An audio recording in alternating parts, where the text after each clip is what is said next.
चलिए, तो आज अपन करने वाले हैं AS 23 अकाउंटिंग स्टैंडर्ड 23। जब हमने AS 21 यानी CFS जो चैप्टर था, आपका नाम था उसका कंसोलिडेटेड फाइनेंशियल स्टेटमेंट, वो जब शुरू किया था मैंने बताया था कि ये चैप्टर में टोटल 3 बातें करनी है। एक है AS 21 की जो ऑलरेडी अपन कर चुके हैं, जिसमें अपन ने cost of control, minority interest, consolidated reserve and surplus निकालना, analysis of profit of subsidy company, pre and post में कैसे बांटते हैं, रीवैल्यूएशन का एडजस्टमेंट कैसे होता है, वो सब ऑलरेडी अपन क्या कर चुके हैं, पढ़ चुके हैं।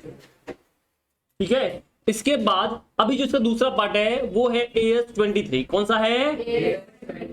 नाम इसका क्या है, ध्यान से समझना, अकाउंटिंग फॉर इन्वेस्टमेंट्स। क्या है? बट ये तो नाम कहीं और भी पड़ा था AS 13 का, बट ये और वो सेम नहीं है, क्योंकि इसके आगे कुछ और भी है। उसके आगे क्या है? Accounting for investment in associate. क्या है? इन एसोसिएट। और उसके बाद एक और चीज है, इन कंसोलिडेटेड फाइनेंशियल स्टेटमेंट। तो यहाँ पे हम अकाउंटिंग की बात करेंगे, इन्वेस्टमेंट की बात करेंगे, बट ये इन्वेस्टमेंट आपका एसोसिएट में होना चाहिए। किसमें होना चाहिए? और ये जो AS है तब एप्लीकेबल होगा जब CFS बनेगा, यानी कंसोलिडेटेड फाइनेंशियल स्टेटमेंट बनेगा। ठीक है, अब मैं 2 चीज ड्रॉ कर रहा हूं, आप ध्यान से समझना। सबसे पहले मान लो एक कंपनी है A लिमिटेड और एक दूसरी कंपनी है B लिमिटेड। ये इसके अंदर मान लेते हैं 55% होल्डिंग करता है, शेयर्स लेता है, वोटिंग पावर लेता है। तो इसे जो है हम बोलते हैं इन्वेस्टर कंपनी, बराबर ना। और इसी को प्यार से हम क्या बोल देते हैं, पेरेंट कंपनी या होल्डिंग कंपनी। तो मैं सिंपल वे में बोल देता हूं, this is called holding company. और जिसमें इन्वेस्टमेंट किया गया है यानी B लिमिटेड, इसे क्या बोलते हैं अपन? Subsidiary company. तो अगर ये वाला केस है तुम्हारा, दिस वन,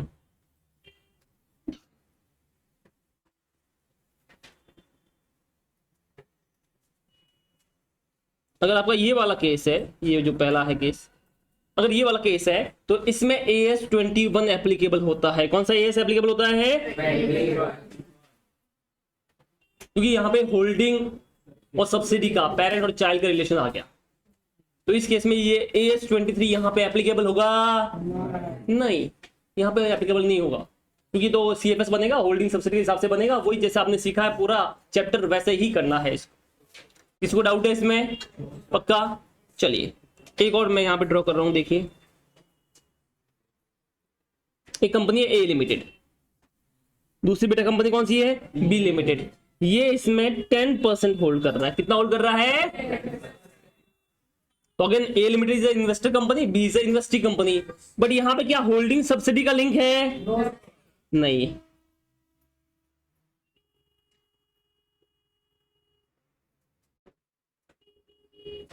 तो यहां पे इन्वेस्टर और इन्वेस्टी का लिंक हो गया नॉर्मल वाला, बट यहां पे होल्डिंग का परसेंट देखिए 10% है, तो यहां पे एसोसिएट भी नहीं हुई है। तो ये नॉर्मल AS तुम्हारा AS 13 के हिसाब से होगा। किसके हिसाब से होगा? AS 13। तो A लिमिटेड जो अपनी अकाउंटिंग करेगा वो AS 13 के हिसाब से करेगा, एज पर अकाउंटिंग इन्वेस्टमेंट। पता है अकाउंटिंग फॉर इन्वेस्टमेंट सुना है कि नहीं सुना है? उसके हिसाब से करेगा, जिसमें आपको पता है कि वो कॉस्ट लेता है, उसमें ब्रोकरेज वगैरह सब ऐड करते हैं, वो डिविडेंड मिलता है तो माइनस करते हैं, फिर ये क्वेश्चन वाला याद है कि भूल गए, वो इन्वेस्टमेंट का अकाउंट बनाया था पूरा, बस वैसे ये अकाउंटिंग करने वाला है।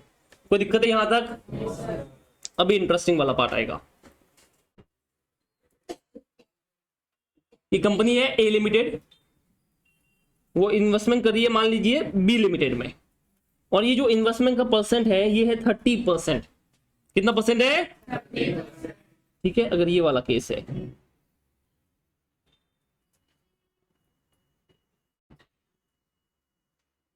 दिस वन, तो ये वाले केस में A limited again investor company है, B इज इन्वेस्टिंग कंपनी। यहां पे होल्डिंग सब्सिडी का लिंक तो नहीं है, ठीक है, बट एसोसिएट का हो सकता है। मैंने बोला हो सकता है, क्यों बोला वो बाद में समझाऊंगा, अभी के लिए मानता कि वो है। तो एसोसिएट का मतलब होता है जब उसको वो सिग्निफिकेंट इन्फ्लुएंस करता है। क्या करता है? ठीक है, तो अभी के लिए हम मान लेते हैं कि इसको सिग्निफिकेंट इन्फ्लुएंस कर रहा है, तो अब ये एसोसिएट वाला लिंक हो गया। अब इनका कैसा है कि 2 बैलेंस शीट बनती है, एक होती है स्टैंड अलोन बैलेंस शीट। क्या बनती है? मतलब एक ही पर्सनल बैलेंस शीट, तो हमने उधर भी पढ़ा था AS 21 में, याद है कि भूल गए? तो उधर भी पढ़ा था AS 21 में अपन ने, स्टैंड अलोन बैलेंस शीट होती है, खुद की पर्सनल बैलेंस शीट होती है। उसमें ये AS कुछ काम का नहीं है, उसमें एज पर अकाउंटिंग स्टैंडर्ड 13 के हिसाब से ही एंट्री होगी, जैसे आप इन्वेस्टमेंट ही करते हो। बट जब ए का CFS बनेगा, मान लो क्या बनता है, ए का CFS बन गया, क्या बन रहा है इसका? कंसोलिडेटेड फाइनेंशियल स्टेटमेंट बन रहा है। तो जब वो ए का CFS बनेगा, तो मुझे सोच के बताइए, जब ये, अच्छा CFS कब बनता है? जब मोर देन 50% कंट्रोल होता है तभी बनता है, तभी ही बनता है। सोच के देखो, क्या CFS बनाने के लिए मोर देन 50% का कंट्रोल होना जरूरी ही है? मतलब उसके बिना बन नहीं सकता, ऐसा कुछ है? नहीं। द वर्ड से कंट्रोल, कंट्रोल का मतलब क्या होता है? मोर देन 50% वोटिंग पावर और डायरेक्टर के कंपोजिशन पे कंट्रोल, तो भी तो बन सकता है। तो बाय व्हाटएवर रीजन की वजह से एक क्या बना रहा है, अपना CFS बना रहा है, तो उसने जो बी में इन्वेस्टमेंट किया होगा, ऑब्वियसली वो मोर देन 50% तो नहीं है, तो जो वो इन्वेस्टमेंट दिखाएगा उसको कैसे दिखाएगा, ये आपको बताएगा AS 23। कौन बताएगा? AS 23। तो मान लेते ए ने कंपनी सी में भी कंट्रोल किया है बोर्ड ऑफ डायरेक्टर पे, या मान लेते ए ने सी में 70% का कंट्रोल किया है, तो ए और सी का तो CFS बनेगा, वो तो कंफर्म है। बट जब ए अपना CFS में इन्वेस्टमेंट दिखाएगा, तो एक तो सी में इन्वेस्टमेंट किया है, प्लस उसने किस में इन्वेस्टमेंट किया है? बी में भी जो किया है, तो ये बी वाला कैसे शो करना है, ये आपको AS 23 दिखाएगा। क्या ये आपको समझ में आया? अगर ए और बी का CFS बनाना होता तो फिर AS 20 बनाएगा ना।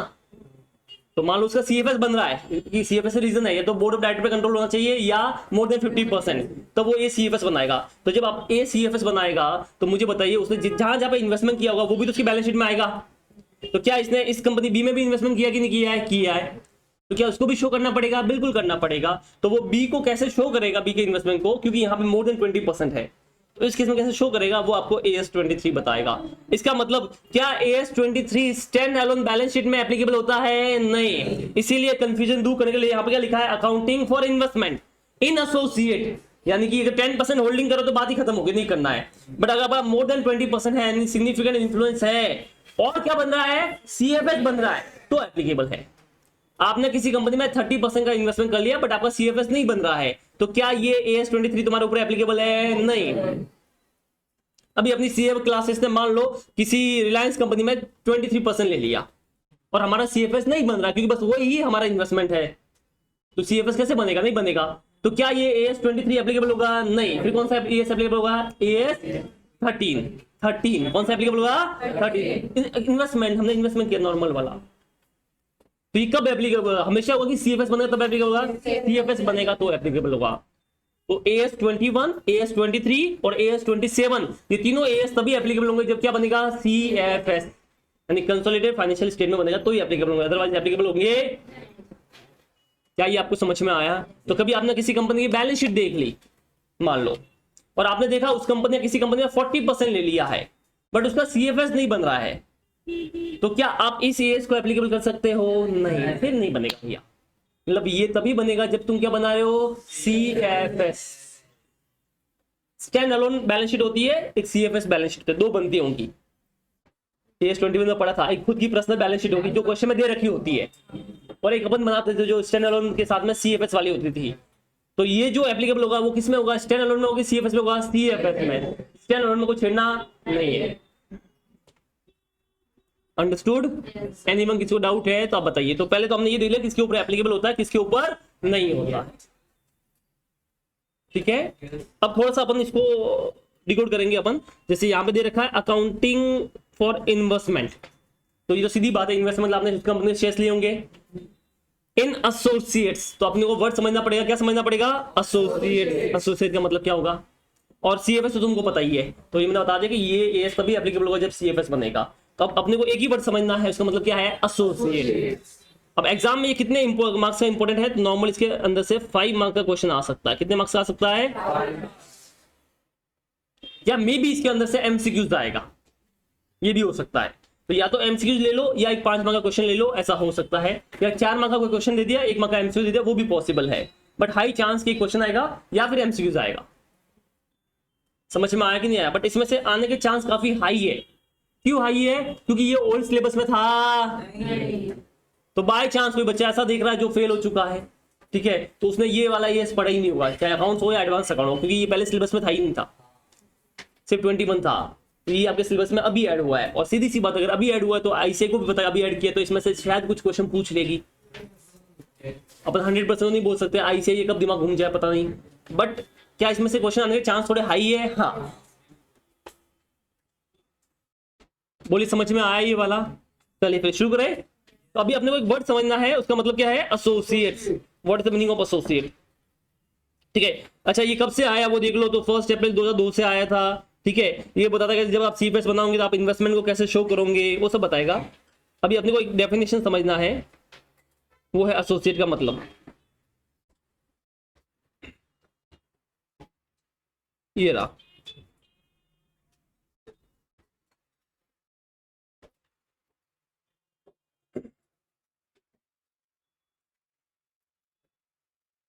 ठीक है, आप माइसे का मॉड्यूल लेना, वहां से अपन पढ़ रहे हैं। ठीक है, अब इसमें कुछ तो समझाया है कि सब्सिडी कंपनी क्या होती है, पेरेंट्स कंपनी क्या होती है, वो तो हमको पता है ना, तो वो सब नहीं देखेंगे। कंसोलिडेट क्या होता है, कैसे बनता है, ये देखिए, ये है एसोसिएट की डेफिनेशंस। क्या है एसोसिएट डेफिनेशन, वो देख लो। Associate is an enterprise in which the investor has a significant influence and which is neither a subsidy nor a joint venture of the investor। सबसे पहले जैसे मैंने एग्जांपल यहां पे ड्रॉ किया था, मुझे बताइए इसमें एसोसिएट कौन होगा। जैसे ये थर्ड वाला केस था, इसमें एसोसिएट कौन होगा, ए होगा कि बी होगा? ए की बी की दोनों? बी होगा। पहले तो ये क्लियर कर दो कि कौन एसोसिएट होने वाला है। क्या ए होगा कि बी होगा? बी। ए नहीं होगा, A is a investor party, B को हम एसोसिएट बोलेंगे। तो जिसमें आपने इन्वेस्टमेंट किया है वो कंपनी को क्या बोलते हैं, एसोसिएट। अब इसको लाइन को वापस पढ़ते हैं भैया। An associate is an enterprise, वो enterprise in which the investor has a significant influence. यहां पे कहीं पे भी ऐसा नहीं बोला मोर देन 20%। देखो थोड़ा सा लॉ पढ़ना सीखो, MCQs आएगा तो मे भी एग्जाम में ये ऐसा डेफिनेशन आ जाए और यहाँ पे आपको डैश करके दे रखा होगा, अब बताओ कि इनमें से कौन सा आएगा, और वहां पे दे दिया मोर देन 20% और दे दिया सिग्निफिकेंट इन्फ्लुएंस, या बोथ। तो आप क्या करोगे, सिग्निफिकेंट इन्फ्लुएंस, ध्यान रखना। समझ में आया कि नहीं आया? तो लॉ ने क्या बोला कि आपका सिग्निफिकेंट इन्फ्लुएंस होना चाहिए। क्या होना चाहिए? जी। पर वो आपकी, सुनना ध्यान से, पर वो आपकी सब्सिडी कंपनी नहीं होनी चाहिए, अदरवाइज तो AS21 एप्लीकेबल हो जाएगा। और ना क्या होनी चाहिए, joint venture, otherwise AS27 applicable हो जाएगा। तो ना तो आपकी सब्सिडी होनी चाहिए, ना आपका जॉइंट वेंचर होना चाहिए, ये समझ लो। अभी अपने को क्या समझना पड़ेगा इस डेफिनेशन में, क्या इंपॉर्टेंट है, significant influence. What is the meaning of significant influence?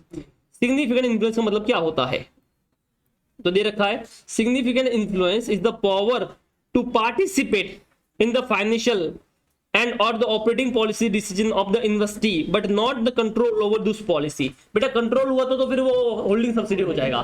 तो क्या आपकी जो पॉलिसी है क्या उसमें पार्टिसिपेट करना ही इनफ है? हाँ। तो अगर आप पार्टिसिपेट कर सकते हो, मतलब देखो वर्ड से सिग्निफिकेंट इन्फ्लुएंस, आप उसके इन्फ्लुएंस कर सकते हो, उसको, उसका डिसीजन होगा कि नहीं वो बात नहीं कर रहे आप, बट उसको इन्फ्लुएंस तो कर सकते हो। समझ में आया कि नहीं आया? जैसे अभी मान लो तुमने कोई मस्ती की और मैं तुमको पीटना आ रहा हूं, ठीक है, मान लो, हाँ मोड़ ले ठीक है, तो तुमने मस्ती की, मैं तुमको पीटने आ रहा था, ठीक है, अब मैंने डिसीजन बना दिया था कि मैं तुमको पीटूंगा। तभी मान लेते हैं कि सौरभ सर आ गए, ठीक है, या योगी सर आ गए, तो मुझे बता रहे सर सर मत मारिए, इनकी मिस्टेक नहीं थी। तो क्या मैं 2 मिनट के लिए रुकूंगा? नहीं रुकूंगा? रुकूंगा।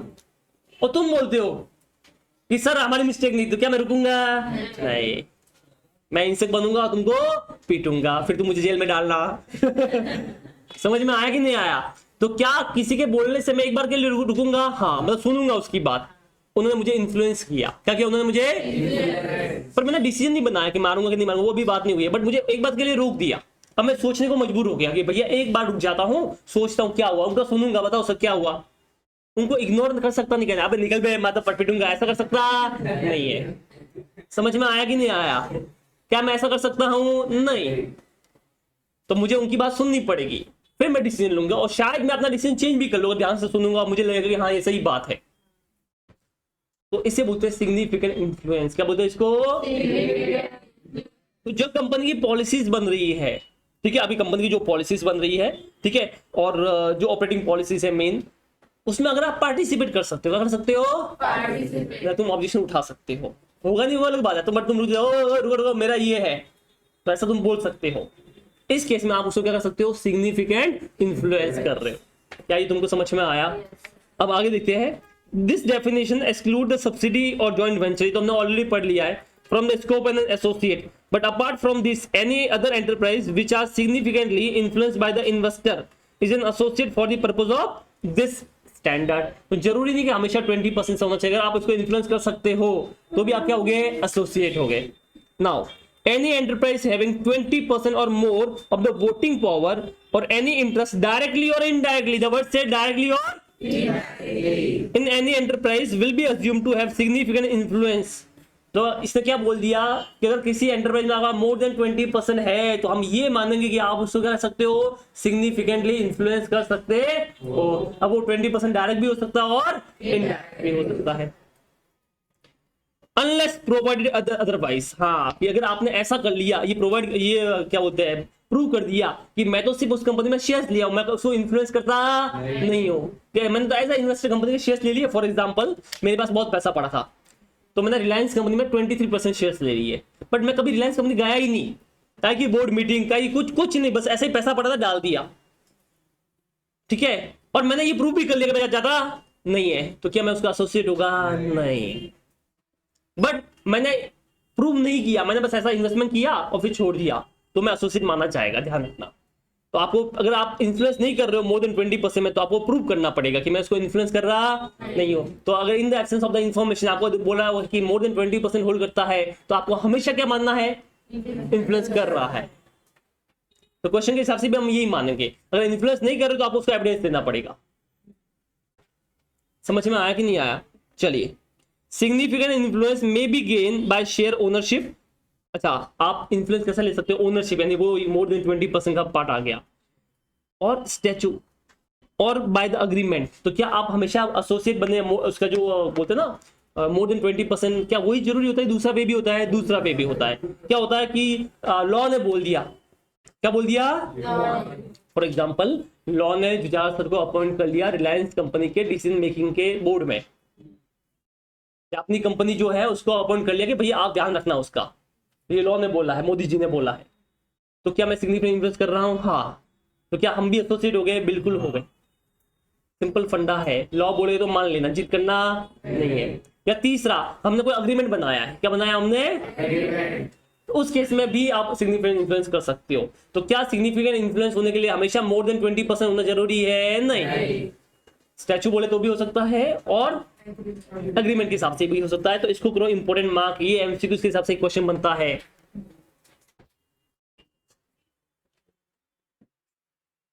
ठीक है, कि जो सिग्निफिकेंट इन्फ्लुएंस का जो पावर मिलता है या गेन जो भी होता है, वो इनमें से कौन से केस में होता है? फॉर एग्जांपल ओनरशिप, स्टैचू बोलता है तभी, अग्रीमेंट होता है कि all of the above, all of the above. Similarly, any enterprise that does not have more than 20% control, then it is assumed not having significant influence on the enterprise unless provided otherwise। ठीक है, तो इसका मतलब अगर आपका 20% से ज्यादा control नहीं है, तो क्या हम ये मानेंगे कि उसको इन्फ्लुएंस कर रहा है? नहीं। तो मैंने 10% का एक कंपनी में शेयर्स ले लिया, ठीक है, और कुछ भी नहीं बोला क्वेश्चन में, तो हम क्या मानेंगे कि वो उसको इन्फ्लुएंस कर रहा? बट अगर क्वेश्चन बोल दे कि 10% का शेयर्स है और उसको इन्फ्लुएंस कर रहा है, तो क्या आपको मानना है? बिल्कुल मानना है। समझ में आया कि नहीं आया? तो क्या हमेशा 20% से अब होना चाहिए? कोई जरूरी नहीं। आपने 10% किया है, बट आपके पास में ऐसी पावर दे दी गई है, तो आप मान सकते हो। अंडरस्टूड? चलो, अब सर ये सिग्निफिकेंट इन्फ्लुएंस का मतलब क्या होता है? कि सर देखो, आप उस कंपनी के इकोनॉमिक डिसीजन में क्या कर सकते हो? दखल दे सकते हो, मतलब आप उसको इन्फ्लुएंस कर सकते हो। अब यहाँ पे क्या मतलब होगा इकोनॉमिक इन्फ्लुएंस का? देखो, an enterprise can influence the significant economic decision making by many way, like having the some voting power उनके पास में है, representation on the board of director और governing body by the university, participation in policy making process। तो इस तरह से आप कर सकते हो, ठीक है। चलिए बाकी तो सब ठीक है, बाकी तो इतना कुछ खास नहीं है। डन। अच्छा, इसने जब कंट्रोल की बात की थी तो इसने क्या बोला था कि डायरेक्ट कंट्रोल भी हो सकता है, और अब ये समझना पड़ेगा, और ये चीज भी इंपॉर्टेंट है। एक एमसीक्यू आने का मुझे तो हाई चांस लग रहा है इसके ऊपर, ये जो कंट्रोल की बात कर रहा है ना, डायरेक्टली और इनडायरेक्टली, ठीक है। तो ये एग्जाम के हिसाब से आपके लिए एक बहुत इंपॉर्टेंट चीज है, डायरेक्टली और इनडायरेक्टली। इसके ऊपर एक क्वेश्चन भी दे रखा है, एग्जाम्पल भी है, और बहुत इंपॉर्टेंट एग्जाम्पल मुझे लग रहा है। चलिए इसको देख लेते हैं, ठीक है। देखिए, एक कंपनी है ए लिमिटेड, एक कंपनी है बी लिमिटेड, मैं उसमें 30% होल्ड कर रहा हूं, this is called direct control. क्या बोलेंगे इसको? मतलब डायरेक्टली से एसोसिएट मेरी बन गई, सिग्निफिकेंट इन्फ्लुएंस हो रहा है, ये हो गया डायरेक्ट। बट एक होता है इनडायरेक्ट, क्या होता है? अब इनडायरेक्ट समझना पड़ेगा। तो यहां पे क्वेश्चन भी दे रखा है, for example A limited has 70% holding in C limited. तो देखिए कंपनी है ए, उसकी 70% जो होल्डिंग है किसमें है? सी में, तो ये तो होल्डिंग सब्सिडी होगी, बात ही खत्म होगी। And B and also has 28% holding, and B limited also has 28% holding in the same company, ठीक है। अब देखो, हाँ हाँ बेटा, ये देखो बी का जो होल्डिंग है वो कितना बेटा? 28%, ठीक है। A limited with the majority holding that is more than 50% is the parent company. तो ऑब्वियसली ए और सी तो पेरेंट सब्सिडी होगी, ठीक है। Since B limited hold more than 20% but not more than 50%, तो C limited will an associate of B limited. तो ये जो सी है ये बी की क्या होगी? एसोसिएट। ये डायरेक्ट कंट्रोल के इनडायरेक्ट है? डायरेक्ट है। सी और बी को देखो, बस सी और बी को देखना है। मुझे बताओ क्या ये डायरेक्ट की इनडायरेक्ट है? डायरेक्ट कंट्रोल है, इसको बोलते हैं डायरेक्ट कंट्रोल। क्या बोलते हैं इसको? एनीवन, किसी को डाउट है? आगे बढ़ते हैं। एग्जाम्पल नंबर 2, ये है इंपॉर्टेंट, इसको करो वेरी वेरी इंपॉर्टेंट एमसीक्यूज के लिए। 1 मार्क मुझे तो दिख रहा है इसके अंदर, ठीक है। चलिए, A limited is the holding 90% shares in B limited. तो एक कंपनी है ए लिमिटेड, तो एक दूसरी कंपनी है बी लिमिटेड, उसमें 90% होल्ड करती है। कितना होल्ड करती है? 90%। And 10% shares in C limited. तो ये देखो यहाँ पे ये एक कंपनी है सी लिमिटेड, उसमें कितना होल्ड कर रही है बेटा? 10%। And B limited is holding 11% shares in C limited.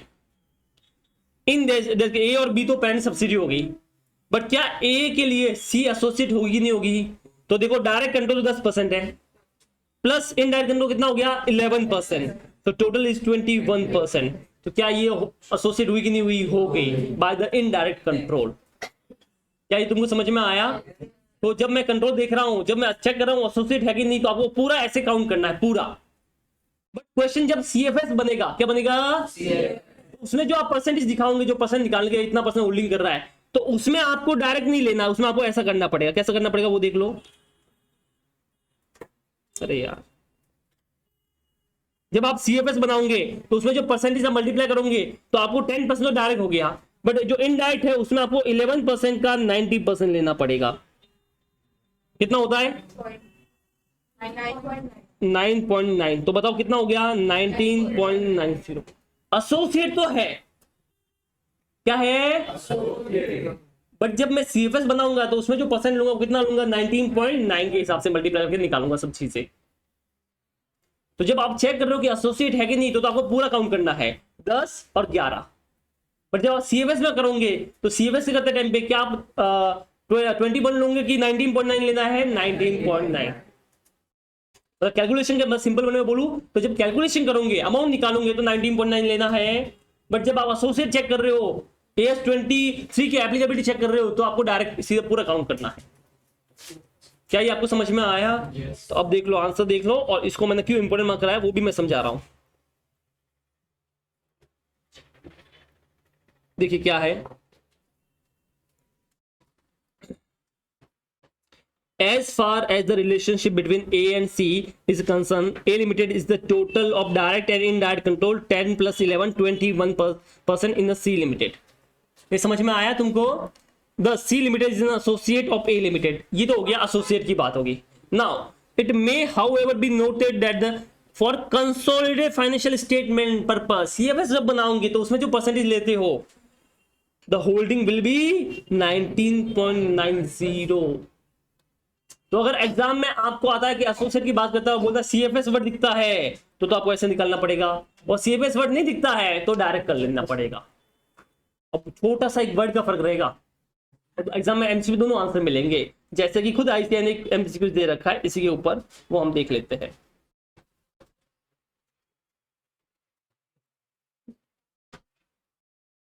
सी इधर है क्वेश्चन नंबर 2, पीछे है बेटा, पेज नंबर है 10.123.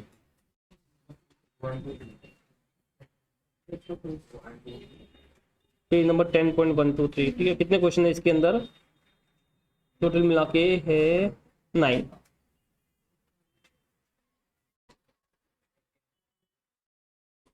चलो. A Limited is the holding 90% shares in B Limited and 10% share in C Limited, and B Limited is the holding 11% share in C Limited. ये अभी वो सेम क्वेश्चन है, वही है. Identify which statement are incorrect. Incorrect कौन सा है? In this case A Limited is the parent of B Limited. बराबर बात है, करेक्ट. ये तो करेक्ट हो गया फिर. ठीक है. As far as the relationship between A and C Limited is concerned, A Limited has a total direct and indirect holding of 10% plus 11% of 90% का. 90% का 11% ले लो या 90 का 11 ले लो, जो भी हो, 19.9 आ गया इन सी लिमिटेड. ये गलत है. ये ऐसा परसेंट हम निकालते हैं जब सीएफएस बनाते हैं, तो यहाँ पे वर्ड यूज होना चाहिए इन सीएफएस, तो ये सही होता. अगर सिर्फ आप रिलेशनशिप देख रहे हो तो आपको डायरेक्ट करना पड़ेगा. तो जब रिलेशनशिप बढ़ाएगा तो डायरेक्ट करना है, बट जब सीएफएस आएगा तब ऐसा करना है. और क्या सी लिमिटेड इसके एसोसिएट है? हाँ वो तो है, क्योंकि डायरेक्ट और इनडायरेक्ट कितना हो गया? 10 प्लस 11 कितना होता है बेटा? 21. तो क्या एसोसिएट है कि नहीं है? बिल्कुल है. तो ये भी करेक्ट है, ये भी करेक्ट है. फर्स्ट और 3 तो करेक्ट है. इनकरेक्ट क्या हो गया? 2. अब देखिए यहाँ पे क्या है, स्टेटमेंट 2 इज इनकरेक्ट. आंसर क्या होगा? ए. कितना छोटी सी बात थी. तो अगर आपने एग्जाम में नहीं पढ़ा तो आप लोग ये बराबर है. समझ में आया कि नहीं आया? ठीक है, तो इसको कर लो, वेरी इंपॉर्टेंट. हाँ जी. बी लिमिटेड और सी लिमिटेड का परसेंटेज दिया गया है, फॉर एग्जांपल उस पे दिया नहीं, डायरेक्ट लिखा है सिग्निफिकेंट इन्फ्लुएंस है बी लिमिटेड, तो खत्म होगी बात ना. तो एसोसिएट कभी भी नहीं कर. नहीं, अगर सिग्निफिकेंट इन्फ्लुएंस तो एसोसिएट है ही है. बी लिमिटेड सी लिमिटेड को सिग्निफिकेंट इन्फ्लुएंस कर रहा है, तो ए और सी का क्या रिलेशन? बी किसको कर रहा है? सी लिमिटेड को सिग्निफिकेंट इन्फ्लुएंस कर रहा है, और ए और सी को क्या रिलेशन हो सकता है? सेम 90% वो जो ए लिमिटेड बी को भी कर रहा है, लेकिन बी लिमिटेड सी को सिग्निफिकेंट इन्फ्लुएंस दिया लेकिन परसेंटेज नहीं दिया. क्या बीच में 11% दिया है ना सर? हाँ हाँ. तो इसमें 11% नहीं दिया, डायरेक्ट लिख के सिग्निफिकेंट इन्फ्लुएंस कर रहा है. नहीं तो भी आपका ऐसा अभी अपन करेंगे ना आगे की बैलेंस शीट में कैसे शो होगा, तो समझ में आ जाएगा आपको कि आप बोल रहे हो कि सिर्फ इन्फ्लुएंस कर रहा है, बट एज अ इन्वेस्टमेंट कुछ नहीं है, वही बोल रहे हो ना आप. बराबर. तो बैलेंस शीट कैसे बनेगी वो देख लेते हैं, तब मैं इसका आंसर दे दूंगा कि बैलेंस शीट कैसे प्रेजेंट होगा. अब तुम बोल रहे हो उसमें कोई इन्वेस्टमेंट तो है ही नहीं उसका, तो फिर कुछ दिखाना ही नहीं है, फिर तो बात ही खत्म हो गई. वो तो इन्वेस्टमेंट होगा तब अपन दिखाएंगे ना, क्योंकि अपन यहाँ पे वर्ड से अकाउंटिंग, जब ये AS 21 की बात आई थी, 27 की बात आई है, तो हम यहाँ पे पढ़ रहे अकाउंटिंग. क्या पढ़ रहे हैं? तो अगर आपने कोई पैसा डाला ही नहीं है तो अकाउंटिंग सी करोगे, तो होल्डिंग तो होना जरूरी है ना. एसोसिएट तो होगी, बट आप अकाउंटिंग कैसे करोगे जब आपने कुछ उसमें होल्डिंग नहीं किया है? समझ में आया कि नहीं आया? एसोसिएट तो है बट अकाउंटिंग नहीं कर पाऊंगा क्योंकि वहां पे कुछ है ही नहीं. समझ में आया कि नहीं? आप जब अकाउंटिंग करोगे तो उसमें बैलेंस अभी शो बताएंगे ना, बैलेंस शीट में कैसे शो करना है. तो जब आप बोल रहे हो उसमें कुछ है ही नहीं, 0% होल्डिंग है, तो फिर अकाउंटिंग तो होगी नहीं. समझ में आया कि नहीं आया? बोले समझ में आया कि नहीं आया? अंडरस्टूड? वैसा रहेगा. हाँ, बाद में कोई उनके बीच में ट्रांजेक्शन होता है तो उसको डिस्क्लोज करना वो अलग बात है, वो तो ये सेटिंग के हिसाब से भी हो जाएगा. बट एज एसोसिएट में फिर आपको अकाउंटिंग करने का काम, क्योंकि आपको दिखाना पड़ेगा इन्वेस्टमेंट. अब इन्वेस्टमेंट इज 0 है. समझ में आया कि नहीं आया? तो फिर वो ऐसे दिखाना. एक बार अपन बैलेंस शीट पढ़ लेते हैं, फिर इसका आंसर आपको ऑटोमेटिक समझ में आ जाएगा. ठीक है. वापस मैं एक्सप्लेन कर दूंगा। चलिए बोलिए, क्या ये क्वेश्चन आपको समझ में आया? This is the question number 2। ठीक है,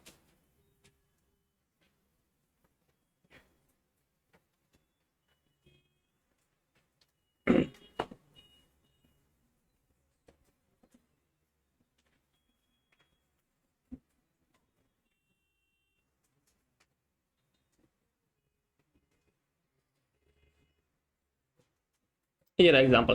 तो क्या एग्जांपल 1 और 2 समझ में आया अपने को? जी सर। चलिए फिर आगे चलते हैं। अब देखो, जब भी मैं एसोसिएट की अकाउंटिंग करूंगा तो I have to follow the equity method. कौन सा मेथड फॉलो करना पड़ेगा? ये बेसिकली हम थोड़ा बहुत कर चुके हैं AS 21 में, बट इसको प्रेजेंट करने का भी थोड़ा अलग है और आपको इसी मेथड के हिसाब से प्रेजेंट करना पड़ेगा। इसके अलावा कोई ऑप्शन अपने पास में नहीं है। ठीक है, तो इसी वे में अपने को करना पड़ेगा। अब कैसे प्रेजेंट करना है वो यहाँ पे दे रखा है आपको, ये पूरा सिस्टम इतना लंबा चौड़ा। ठीक है, तो हम क्या करते हैं, इसको लिख देते हैं, बराबर है।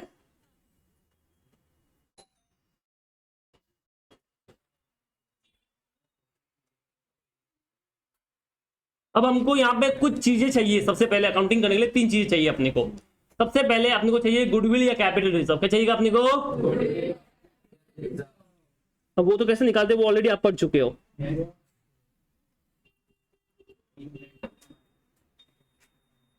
सबसे पहले आपको निकालना है गुडविल या कैपिटल रिजर्व। ठीक है, कैसे निकालते हैं वो आपको पता है। कैसे निकालते हो कि जो आपने इन्वेस्टमेंट किया है,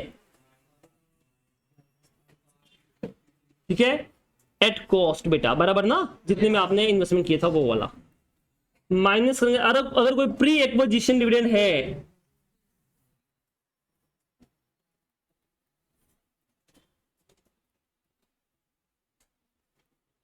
तो वो माइनस कर लेना। अब आगे तुम्हारा नेट इन्वेस्टमेंट जो होता है वो वाला, इसमें से आपको माइनस करना है पार्ट इन सब्सिडी कंपनी। क्या माइनस करना है? वो तुमको पता है, वो इक्विटी शेयर कैपिटल और रिजर्व सरप्लस ले लो या नेट एसेट का वो परसेंट ले लो तो भी चलेगा। ठीक है, तो या तो आप क्या करोगे, उसके equity share capital and reserve and surplus ले लोगे, बराबर ना, या और उसका जो नेट एसेट है वो ले लोगे और फिर मल्टीप्लाई कर दोगे विद जो तुम्हारा होल्डिंग का परसेंट होगा। ठीक है, तो मैं ऐसा लिख दूं, percent in equity share capital और रिजर्व सरप्लस और नेट एसेट, जो भी होगा परसेंट कर लेंगे। फिर यहां से आप माइनस कर लोगे तो यू विल गेट गुडविल और कैपिटल रिजर्व। पॉजिटिव आंसर आया तो हम क्या बोलते हैं इसको? गुडविल। और नेगेटिव आया तो क्या बोलेंगे इसको? Capital reserve. ऐसा हम वर्ड यूज करते हैं। किसी को भी इसमें डाउट है तो आप बोलिए। सबको समझ में आया ये वाला? This is your first thing. अपने को क्या निकालना है? गुडविल। क्या निकालना है? Capital reserve. कॉपी करो फटाफट।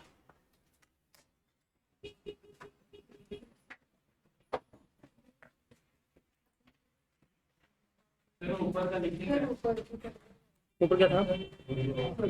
अच्छा, ये आ लिख दो, ड्रॉ कर लो। अच्छा है,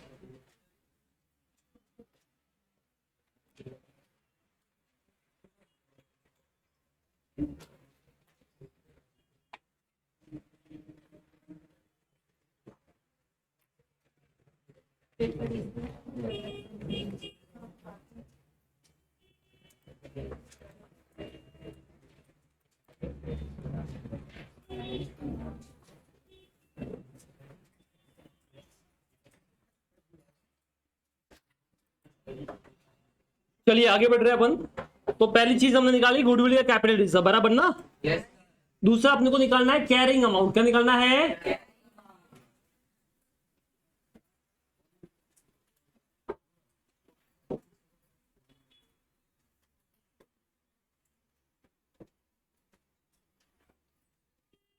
कैरिंग अमाउंट ऑफ इन्वेस्टमेंट।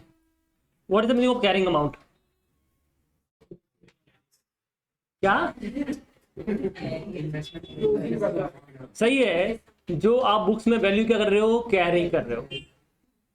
देखो समझो, एक होता है मार्केट वैल्यू, ठीक है, एक होता है बुक वैल्यू और एक होता है कैरिंग अमाउंट।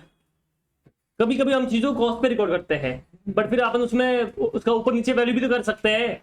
जैसे आपने रिवैल्यूएशन कर लिया तो अब उसका जो वैल्यू है क्या वो पहले वाला रहेगा कि चेंज हो गया? चेंज हो गया। तो इसे कॉस्ट नहीं बोलेंगे, कभी भी carrying amount is not cost, ध्यान में रखना। हो सकता है आपने चीजों को कॉस्ट पे वैल्यू किया होगा, बाद में उसका वैल्यू चेंज हो गया, ऊपर नीचे हो गया, अब इसका जो वैल्यू आज का चल रहा है उससे बोलते हैं कैरिंग अमाउंट। क्या बोलेंगे इसको? क्या ये आपको समझ में आया? उसे अपन बोलते हैं कैरिंग अमाउंट। किसी को डाउट है तो आप बताइए। पक्का? चलिए आगे। तो अब वो कैरिंग अमाउंट क्या होगा? तो वो तो सब सिंपल है, यहाँ पे तो अपन ऑलरेडी कर बता चुके थे, बट फिर भी अपने को थोड़ा इसको उल्टे वे में बताना पड़ेगा। कैसे बताना पड़ेगा? उल्टे वे में, थोड़ा अलग से दिखाना पड़ेगा। ठीक है, तो बस कुछ नहीं करना, दिखावा करना है। क्या करना है? तो इस एएस में कुछ भी नहीं है, सिर्फ दिखावा करना है और कुछ नहीं करना। तो चीजों को अलग अलग वे से बड़े चढ़ा के बड़ा एकदम ऐसे दिखाएंगे, और ये है वही चीज है, पूरा है सब कुछ यही है, बट दिखाने का वे ऑफ प्रेजेंटेशन थोड़ा सा अलग रहेगा, वो आपको याद करना पड़ेगा, ऐसे ही दिखाना पड़ेगा। ठीक है, बताइए किसी को डाउट है इसमें तो आप बोल सकते हो। करें शुरू? चलिए फिर। तो आपको यहां पे ऐसे लिखना है, share in value of net asset, कि जो सब्सिडी का जो एसोसिएट कंपनी है उसका जो नेट एसेट है उसमें आपका कितना शेयर्स है, वो वाला। अब इसमें आपको ऐड करना है गुडविल। क्या ऐड करना है? जो ऊपर निकाला होगा। तो सीधी बात है, गुडविल ऐड कर रहा हूं तो कैपिटल रिजर्व तो क्या करना पड़ेगा? माइनस। इतना तो समझ सकते हो आप लोग। तो गुडविल ऐड होगा और कैपिटल रिजर्व है तो क्या होगा? माइनस। तो मैंने यहाँ पे नेगेटिव में भी लिख दिया। ठीक है, तो ये प्लस माइनस आप ये करोगे। अरे बोलो समझ में आया कि नहीं आया?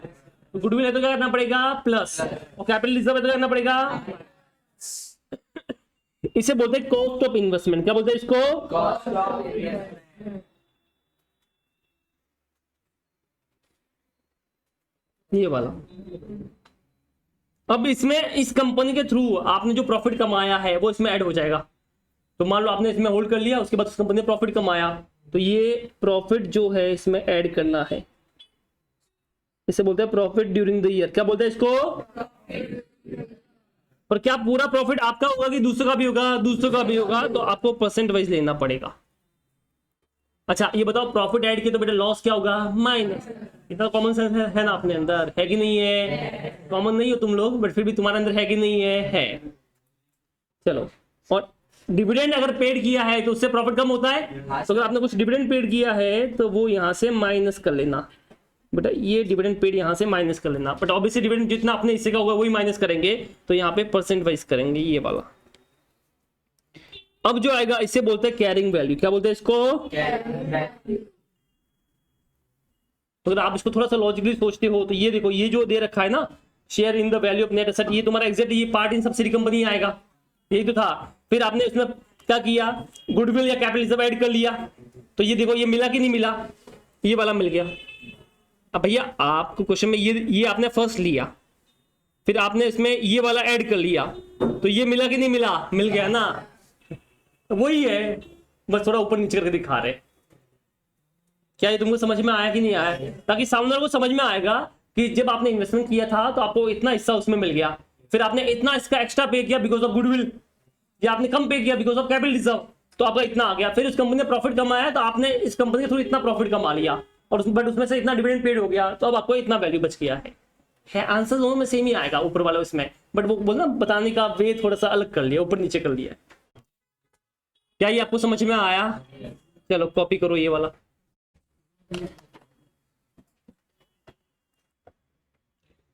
आगे बढ़ रहे अपन। तो देखो ये चीज जो मैं बताइए ना, ये यहाँ पे दे रखी थी, ये देखिए इक्विटी मेथड में क्या है, द इक्विटी मेथड। ठीक है, इसमें इसने क्या बोला?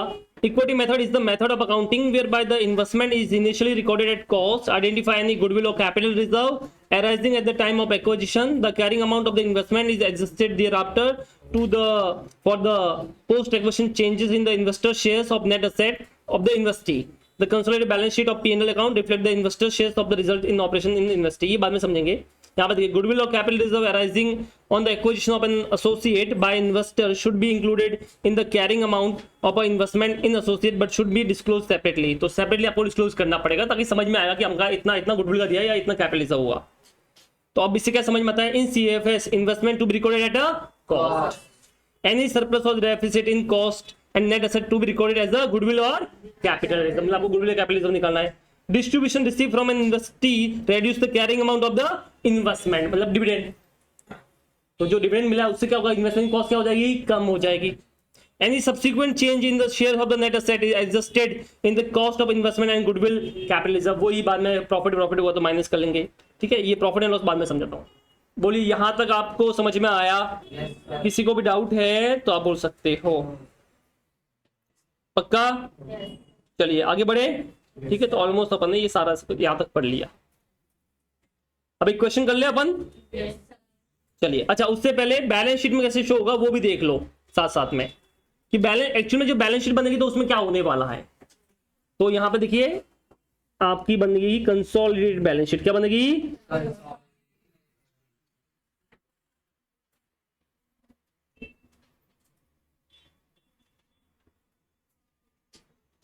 अब ऑब्वियसली पूरी बैलेंस शीट नहीं बनाऊंगा तो मैं यहां पे लिख रहा हूं एक्सट्रैक्ट। अब उसमें क्या लिखते हो, सबसे पहले उसका हेडिंग आएगा जहां पे इन्वेस्टमेंट आता है, वो कौन सा होगा, non current investment. Mostly case में क्या होगा, नॉन करंट इन्वेस्टमेंट होगा, वो लिख दिया आपने। अब यहां पे कैसा दिखाना है वो देखिए। सबसे पहले अपन लिखेंगे शेयर इन नेट एसेट, ये इनर कॉलम में ऐसा आ जाएगा कि आपको उसकी नेट एसेट में कितना शेयर्स मिला आपका वाला, प्लस यहां पे करोगे शेयर इन प्रॉफिट।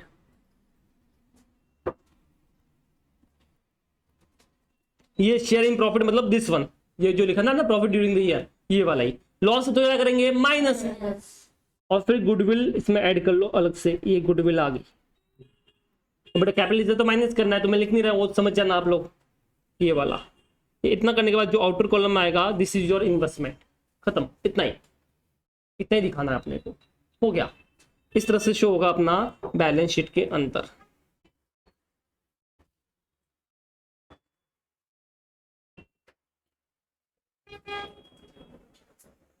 बताइए किसी को भी डाउट है तो आप बोलते, एक बार देख लो, कुछ डाउट है तो मुझे बताओ फटाफट।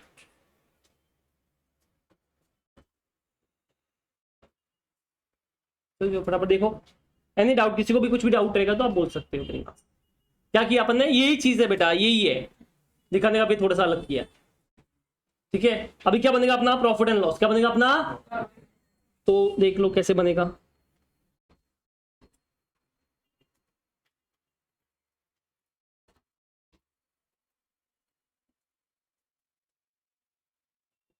प्रॉफिट लॉस में क्या लिखते हो, सबसे पहले कंसोलिडेटेड पी&एल अकाउंट आएगा इसका,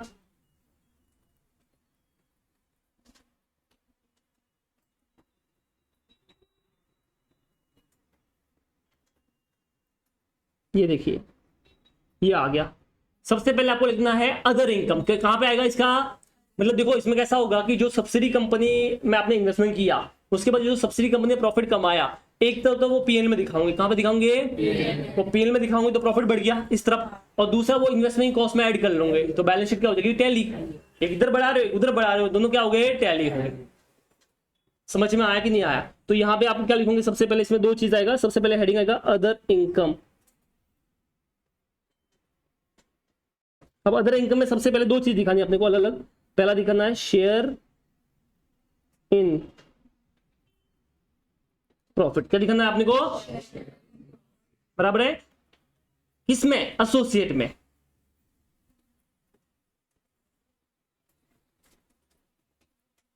ये ऐसा, सॉरी आउटर कॉलम में आ जाएगा ऐसा। बोलो समझ में आया ये वाला? एक और चीज दिखानी है, बी वाला पॉइंट, उसमें आप दिखाओगे प्री एक्विजिशन डिविडेंड। क्या दिखाओगे अपन,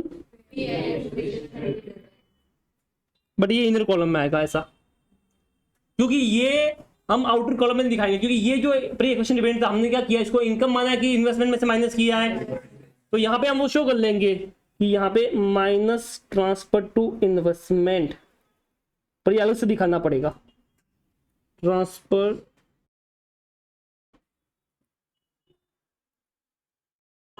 टू इन्वेस्टमेंट अकाउंट ऐसा। तो आउटर कॉलम में कितना आएगा, 0। कितना आएगा, आउटर कॉलम में हमेशा ये वाला नील आएगा, बस इतना। ये हमको पीएल में दिखाना पड़ेगा। क्या दिखाया, सबसे पहले कि जो हमने एसोसिएट में होल्ड किया, उसके बाद में उसने जो पैसा कमाया है, वो अपने एज अ इनकम शो कर लिया। तो अब एज अ इनकम आ गया, बैलेंस शीट की लायबिलिटी में आएगा, वो प्रॉफिट आएगा, तो बैलेंस शीट टैली नहीं हो पाएगी। तो हम क्या करेंगे, उतने वैल्यू से अपना इन्वेस्टमेंट क्या करेंगे, बढ़ा देंगे। तो ये देखो अपने बढ़ा दिया। समझ में आया कि नहीं आया? फिर दूसरा कि जो प्री एक्विजिशन डिविडेंड मिला होगा वो ले लेंगे, बट उसमें से जो आपने डिविडेंड इन्वेस्टमेंट अकाउंट में ट्रांसफर किया वो माइनस कर लो। तो हमेशा पूरा पूरा ट्रांसफर होगा, तो हमेशा आउटर कॉलम में कितना आएगा, 0। बस सामने वो समझ में आएगा कि अच्छा इस कंपनी से ये इतना मिला। ये क्यों दिखा रहे हैं? ताकि जो यूजर है, अपने यूजर कौन है, जो उसको पढ़ेंगे, इन्वेस्टर, शेयर होल्डर जो भी है, उनको समझ में आएगा कि इस एसोसिएट में इन्वेस्टमेंट करने के बाद हमने ये कमाया। एक तो प्री एक्विजिशन डिविडेंड आ गया, बट वो यहाँ पे नहीं शो होगा, वो कहाँ पे शो होगा, इन्वेस्टमेंट में, उसमें से माइनस होगा। बट हमने दिखा दिया, देखो इतना पैसा मिला और ये इन्वेस्टमेंट में से माइनस हो गया, तो यहाँ पे इतना आ गया। और दूसरा कि इस कंपनी ने हमारे एक्विजिशन के बाद में इतना प्रॉफिट कमाया, ये वाला है। क्या ये पूरा आएगा, क्या अपना शेयर रहेगा, अपना शेयर। बस इतना ही अपने को शो करना रहेगा। अभी क्वेश्चन में समझ में आ जाएगा आपको, ठीक है।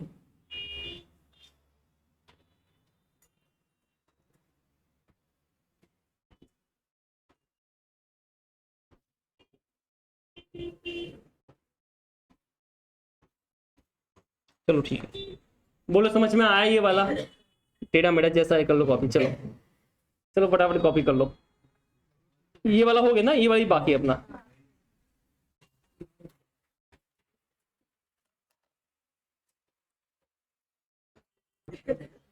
चलो आगे बढ़े, अब एक क्वेश्चन कर लेते हैं अपन, ठीक है। इलस्ट्रेशन नंबर 1,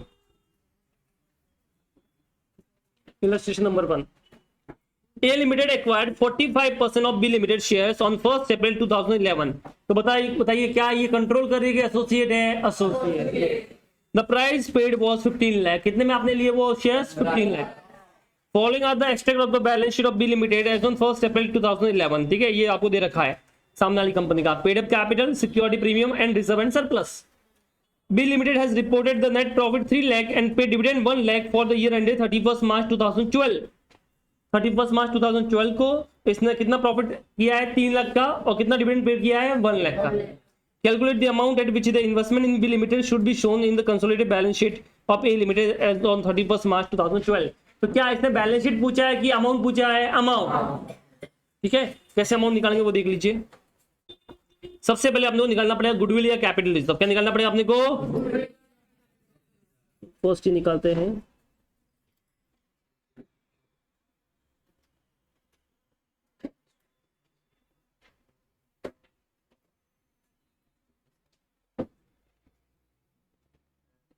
ये तो उसी बेस से निकलेगा जैसे अपना सीखा अभी तक, कि सबसे पहले अपने को चाहिए कॉस्ट ऑफ एक्विजिशन, यानी कितना इन्वेस्टमेंट किया वो वाला।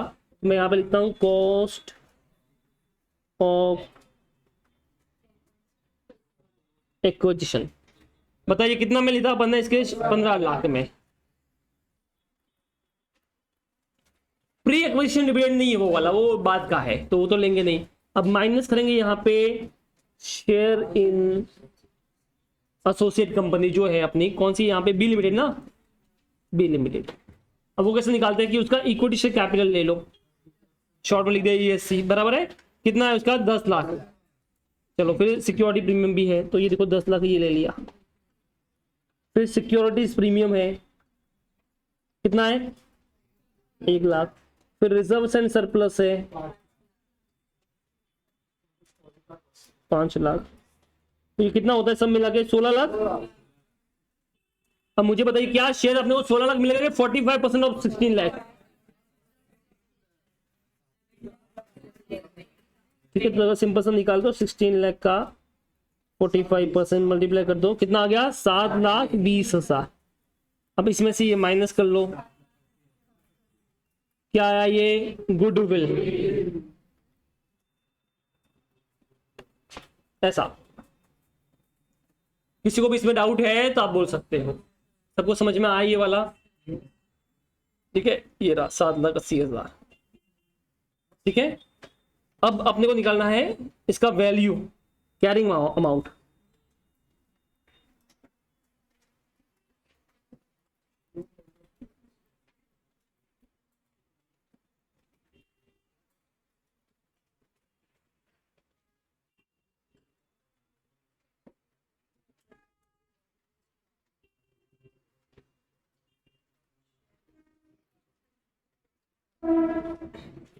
ठीक है, क्या लिखते हो आप?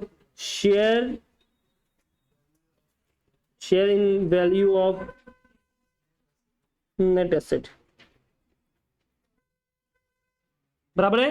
तो कितना मिलेगा ये अपन ने ऑलरेडी निकाला हुआ है, 7,20,000, बराबर है। अभी क्या करते हैं इसमें ऐड,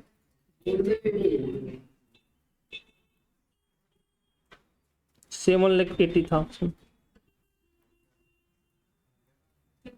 तो वही आया 15 लाख का इन्वेस्टमेंट किया था, वही बात है। तो रियल में इन्वेस्टमेंट तो 15 लाख का ही है ना। This is cost of investment.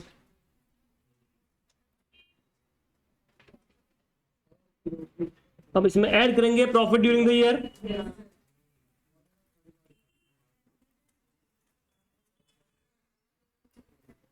क्योंकि ये आपने एज अ इनकम शो किया होगा, वो देखा था आपने एज अ इनकम किया, तो बैलेंस शीट टैली नहीं होगी। इसके लिए अपने को एसोसिएट का जो इन्वेस्टमेंट है उसका वैल्यू भी करना पड़ेगा, इंक्रीज करना पड़ेगा। कितना प्रॉफिट अर्न किया इसने? 3 लाख का।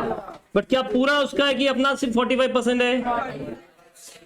यहाँ पे कितना होता है? 1 लाख। ये लीजिए। बट क्या हमने डिविडेंड पे किया कि नहीं किया? तो ऑब्वियसली डिविडेंड पे करने से प्रॉफिट क्या होता है? कम। तो यहाँ पे माइनस कर लीजिए डिविडेंड पेड। चलिए कितना डिविडेंड पे किया? 1 लाख। 45% कितना हो गया? 45 का।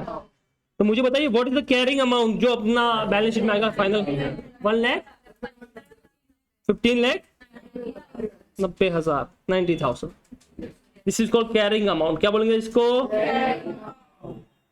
लॉजिकली देखो तो ये 2 मिनट का काम था।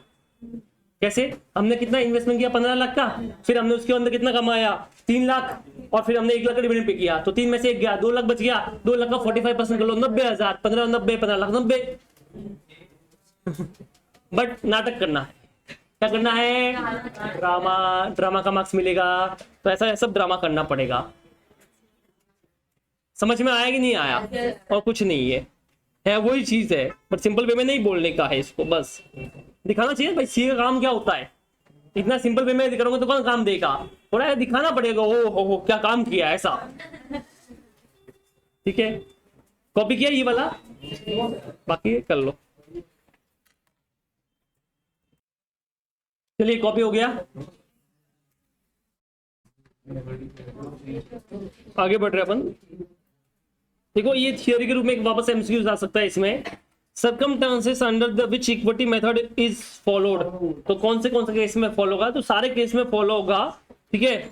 बट मतलब हर कंपनी को फॉलो करना पड़ेगा, जो एसोसिएट है आपकी उसको, उसके अंदर आपको हर बार फॉलो करना पड़ेगा। बट एक्सेप्ट ये वाले केस में, first control is intended to be a temporary. अगर तुम्हारा टेम्परेरी कंट्रोल किया है तुमने, टेम्परेरी मतलब क्या होता है कि जैसे मान लो अपन ने 28 तारीख को किसी कंपनी के 30% शेयर ले लिए और हमको पता कि 5-6 दिन के बाद मार्केट बढ़ेगा तो मैं बेच देगा।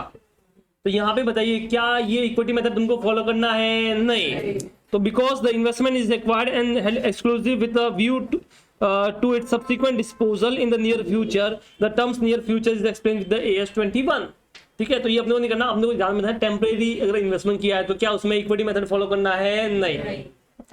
दूसरा, और it operate under the severe long term restriction, या फिर आपके उसके ऊपर क्या लगा हुआ है? Long term restriction. इसका मतलब क्या होता है कि मान लो मैंने PNB बैंक के शेयर्स ले लिए 30%, उस केस में मैं उसका एसोसिएट, वो मेरा एसोसिएट बन गया। बट अगर मान लो गवर्नमेंट ने ऐसा रूल निकाल दिया कि जो जिसने भी PNB बैंक के शेयर्स लिए हैं वो आने वाले 10 साल तक या 5 या 8 साल तक उन शेयर को बेच नहीं सकता, तो क्या वो लॉन्ग टर्म रेस्ट्रिक्शन हुआ कि नहीं हुआ? हो गया। उस केस में भी अपने को इक्विटी मेथड फॉलो करना नहीं है। तो या तो टेम्परेरी होगा या लॉन्ग टर्म रेस्ट्रिक्शन लग गया है, इस केस में अपने को यहाँ पे इक्विटी मेथड फॉलो नहीं करना है। तो ये एमसीक्यू के हिसाब से इंपॉर्टेंट हो गया, ठीक है। बस 2 वर्ड याद रखना, कब फॉलो नहीं करना है इक्विटी मेथड, कब नहीं करना है? लॉन्ग टर्म रेस्ट्रिक्शन है या टेम्परेरी इन्वेस्टमेंट है, उस केस में बस, ठीक है। बाकी तो हम ऑलरेडी देख चुके हैं। अब यहाँ पे कुछ छोटे छोटे केस दे रखे हैं, वो कर लेते हैं, ठीक है। छोटे एग्जाम्पल है, देखिए क्या है। A Limited hold 22% shares of B Limited on 1st April, ठीक है, of the year, and the following are the relevant information as available on the date of cost of investment 33 का, और उसका टोटल इक्विटी जो है वो 2 लाख का है। तो मुझे बताइए जब आपने इन्वेस्टमेंट किया था, यहाँ पे देखिए ये A ने इन्वेस्टमेंट किया है, ठीक है, किसमें किया है? B में। तो जो इन्वेस्टमेंट किया उसका कितना पैसा इसने पे किया है 33,000 का। और बी का जो नेट वर्थ है 2 लाख है, तो क्या 2 लाख पूरा अपना है कि इसमें अपना 22% है, 22% कितना होता है 44,000। तो बताओ कितना गुडविल या कैपिटल रिजर्व आया 11,000। तो एक्चुअल में 11,000 का क्या आ गया अपना गुडविल की कैपिटल रिजर्व, कैपिटल रिजर्व बराबर है। बट इसको जब इन्वेस्टमेंट शो करोगे तो कैसे करोगे, आप लिखोगे पार्ट इन जो कंपनी है बी लिमिटेड, ठीक है, उसमें आप लिखोगे 44,000 और माइनस लिखोगे 11,000 कैपिटल रिजर्व, और आउटर कॉलम में कितना आएगा 33 ही आएगा, वो सेम आएगा 33। तो देखिए A limited share in equity 2 lakh का 22%, 44,000 इन्वेस्टमेंट 33, तो कैपिटल रिजर्व है 11,000। बट आप जब एक्सट्रैक्ट दिखाओगे, जब बैलेंस शीट में शो करोगे तो आप इस तरह से करोगे, shares of net asset as on 1 April 44 का, उसमें से कैपिटल रिजर्व 11 माइनस किया, वो इन्वेस्टमेंट कितना आया 33 का ही।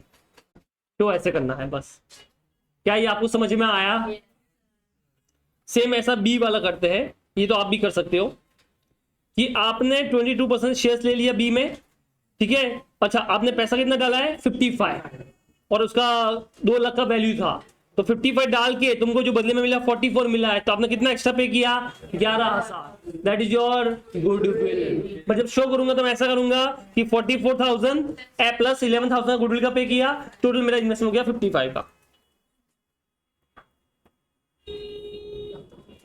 बोलो समझ में आया ये वाला? क्या था ये मजाक खेल चल रहा है तुम्हारे साथ में? बोलो समझा कि नहीं समझा? किसी को भी डाउट है इसमें तो बताइए। बस वो कुछ नहीं, मतलब दिखावा करना है, पता ना उनको इन्वेस्टमेंट का वैल्यू वो 55 ही है, बट हम दिखा रहे हैं कि हमको 44 ही मिला है अभी तक इसमें, और 11,000 जो हमने एक्स्ट्रा पे किया वो किस चीज का पे किया है, गुडविल का। ठीक है, इस केस में देखो कि हमने 44 का पैसा मतलब अपने को वर्थ मिला है, बट अपना जो इन्वेस्टमेंट का 33 है, क्योंकि अपने को इतना फायदा हो गया उसमें। बस बात वही है। क्या ये आपको समझ में आया? Now step acquisition in case of associate, क्या जरूरी है आप हमेशा 20% से ज्यादा ही लोगे, एक साथ में लोगे? जैसे आज मान लो रिलायंस कंपनी है, मैंने उसके 10% शेयर ले लिए, 4 महीने बाद उसके मैंने 4% और ले लिए, फिर और 5-6 महीने बाद मैंने उसके 6% और ले लिए, और फिर 2-3 महीने बाद और 5% ले लिए, तो एसोसिएट बना कि नहीं बना? बना, बराबर ना। उस केस में कैसे करोगे, तो वो स्टेप वाइज दे रखा है कि आप अगर धीरे धीरे लेते तो क्या होगा। An enterprise having the shares of profit of more than 50% in other company, they are said to a parent and subsidiary relationship. However, if the shares in the profit is more than 20 but up to 50, then its relationship is termed as a associate. ये तो हमको पता है, definition समझा है। This stake of 20% can be acquired either in one go, सीधी बात एक साथ में ले लिया, और more than one transaction, ये भी तो पॉसिबल है। This shares of stake can be increased further, say from 25 से 30 भी हो सकता है, 30 से 40 भी हो सकता है। तो उसके इसमें हमको क्या एडजस्टमेंट करना पड़ेगा, ये दे रखा है। तो यहाँ पे एग्जांपल दे रखा है, वो देखिए।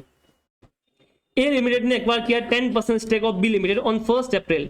तो देखिए एक कंपनी है ए लिमिटेड, उसने कंपनी है बी लिमिटेड, उसमें एक्वायर किया, कितना स्टेक किया है 10%। अच्छा फिर बाद में और इसने प्लस कर लिया 15% का, अब वो बन गई एसोसिएट।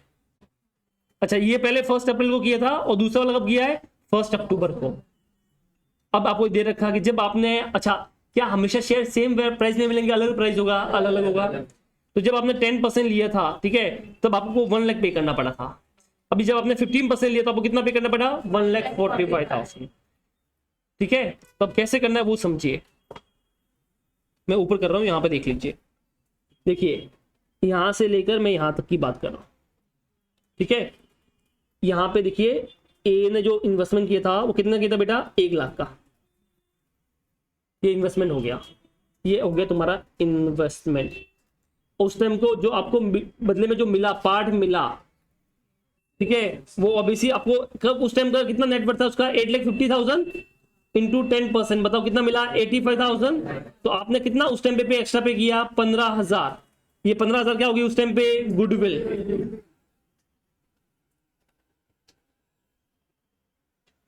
ये उस टाइम पे होगी, बट वो हमने रिपोर्ट की होगी नहीं, क्योंकि अपना वो एसोसिएट थी नहीं तभी।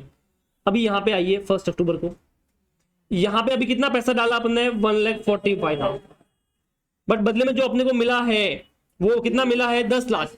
10 लाख में कितना परसेंट मिला 15%, तो बेटा 1.5 लाख मिला। इस केस में अपना कैपिटल रिजर्व आ गया 5,000 का। अब मुझे बताइए क्या आप 5,000 दिखाओगे कि 15,000 दिखाओगे? ना 15 दिखाओगे ना 5 दिखाओगे। क्यों? जब बैलेंस शीट में इन्वेस्टमेंट दिखाओगे तो जो कॉस्ट ऑफ इन्वेस्टमेंट होगा, जो आपका खर्चा हुआ है, क्या 1 लाख है, 1,45,000 हुआ, दोनों को ऐड करना पड़ेगा। कि पहले 1 लाख दिया, अभी 1,45,000 दिया, टोटल कितना इन्वेस्टमेंट हो गया? 2,45,000। समझ में आया? अब उस टाइम पे 15 का गुडविल तब था, अभी 5 का कैपिटल हो गया, नेट कर लो, 10,000 का गुडविल दिखा देंगे, हो गया काम। क्या ये आपको समझ में आया? तो देखिए सबसे पहले इसने फर्स्ट अप्रैल को निकाला कॉस्ट ऑफ इन्वेस्टमेंट 1 लाख का, 85 का, 15,000 का गुडविल आ गया उस टाइम पे, बट वो हमने रिपोर्ट नहीं किया।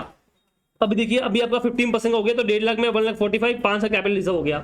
तो अब जब आप रिपोर्ट करोगे तो आपको पहले वाला अभी दोनों वाला का कैलकुलेशन करना पड़ेगा, और फिर नेट करोगे, कितना हो गया? 10,000। बोलो समझ में आया तुमको? चलिए आगे बढ़ते हैं। Conversion from passive investor to the associate in the same year. अब इसमें क्या होगा ये देख लीजिए, वो सेम क्वेश्चन है, थोड़ा सा घुमा दिया इसने। A limited acquired 10% stake of B limited on 1 April for the 15% on October 1 same year. अब यहाँ पे देखिए सबसे पहले जब आपने 10% लिया था तो आपको 1 लाख का इन्वेस्टमेंट था। अब 1 लाख में आपको जो वर्थ मिला है वो कितना मिला होगा? तो 8,50,000 जो उसका वर्थ था, उसमें 10% आपको मिला तो 85 का, तो कितना गुडविल हो गया? 15,000। अभी जब आपने वापस परचेज किया तो आपने 1,55,000 का इन्वेस्टमेंट किया, बट इस बार जो आपको मिला है ये बोल रहा है 10 लाख का वैल्यू है। कितना वैल्यू है? बट आपको 10 लाख में कितना मिलेगा? 15%। तो मेरा कितना होता है? 1,50,000। तो 5,000 और एक्स्ट्रा पे कर लिया, तो दोनों ही गुडविल है, तो दोनों को ऐड कर लो। 15 का पहले, 5 का अभी, कितना हो गया? 20। बोलो किसी को भी इसमें डाउट है तो आप बोल सकते हो। समझ में आया कि नहीं आया? तो बस इस तरह से आपने को करने का है। ठीक है, एक और केस दे रखा है, इसको अपन बाद में कर लेंगे। एक क्वेश्चन है वो हो जाएगा तो तुम खुद कर लोगे। ठीक है, लास्ट वाला क्वेश्चन है अपना 8 वाला, वो करोगे तो ये तुमको समझ में आ जाएगा। बोलिए यहां तक किसी को भी डाउट है तो आप बोल सकते हो। ठीक है, तो ऐसा कोई एग्जाम में आने के चांस तो बहुत कम है, बट एमसीक्यूज आ सकता है। क्या आ सकता है? तो चलो फिर तुम सॉल्व करो, फटाफट बताओ मुझे। ये लो भैया question number 3 and question number 3 का जो भी है 3 4 जो भी है, ये 4 था, डी नहीं था, 4 है। चलो फटाफट तुम बताओ भैया, क्वेश्चन नंबर 3 एंड 4 का आंसर बताओ निकाल के। क्या इसी पे निकालो ना, डायरेक्ट निकालो, बताइए। क्या ये दोनों सेम है उसके ऊपर? तो इस तरह से एग्जाम में आपको एमसीक्यूज भी आ सकता है, तो आपको करना आना चाहिए। छोटा सा है बट आ सकता है। एनीवन किसी को डाउट? चलिए इसके ऊपर अब इलस्ट्रेशन नंबर 2 है बेटा।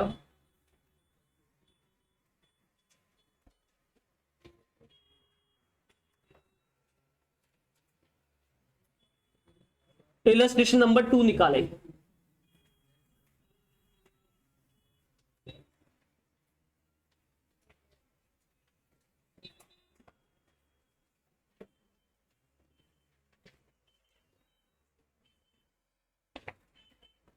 चले आगे। A limited acquire 40% shares in B limited on 1 April 2011 for 10 lakh. तो आपने 40% शेयर्स लिए, कितना पैसा इन्वेस्ट किया है? 10 लाख का। On that date B limited had 1 lakh equity shares ₹10 each fully paid up and accumulated profit of 2 lakh. तो बेटा 10 लाख का उसका कैपिटल हो गया और 2 लाख का ही हो गया, मतलब 12 लाख का वैल्यू है। 12 में से 40% तुम्हारा होगा, कितना होता है? 4,80,000। तो आपने 10 लाख में से 4,80,000 का आपको वर्थ मिल गया, तो आपका गुडविल आया कि नहीं आया? कितना आया? 5,20,000। ये आ गया गुडविल। क्या आ गया? ये तुम्हारा गुडविल। तो देखो सबसे पहले 5,20,000 ये देखो। तो जब आपने इन्वेस्टमेंट किया तो इक्विटी और रिजर्व एंड सरप्लस में आपको 12 लाख का था, उसमें से आपको 40% मिल गया। ठीक है, तो आपका ये इन्वेस्टमेंट इतना किया तो ये आ गया। ये अपन अपने बेस से निकालेंगे, जैसे अपना सीखा था। कैसे सीखा था अपन ने वो देख लो।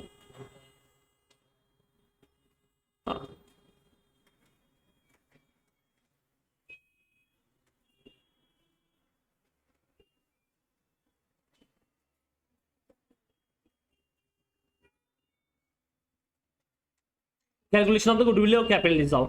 सबसे पहले आपने को चाहिए कॉस्ट ऑफ इन्वेस्टमेंट। ये आप सिंपल वर्ड में बोलोगे कि जो भी एक्विजिशन कॉस्ट है वो वाला। कितना आपने पैसा पे किया था? 10 lakh minus part in associate, यहाँ पे सब्सिडी नहीं, उसका नाम लिख देंगे जो भी है। क्या नाम था उसका? बी। एक तो इक्विटी शेयर कैपिटल में हिस्सा 10 लाख का कैपिटल था उसका, प्लस उसके जो प्रॉफिट थे 2 लाख, हो गया 12 लाख। पर अपने को पता है कि इसका कितना परसेंट अपने को चाहिए, 4,80,000,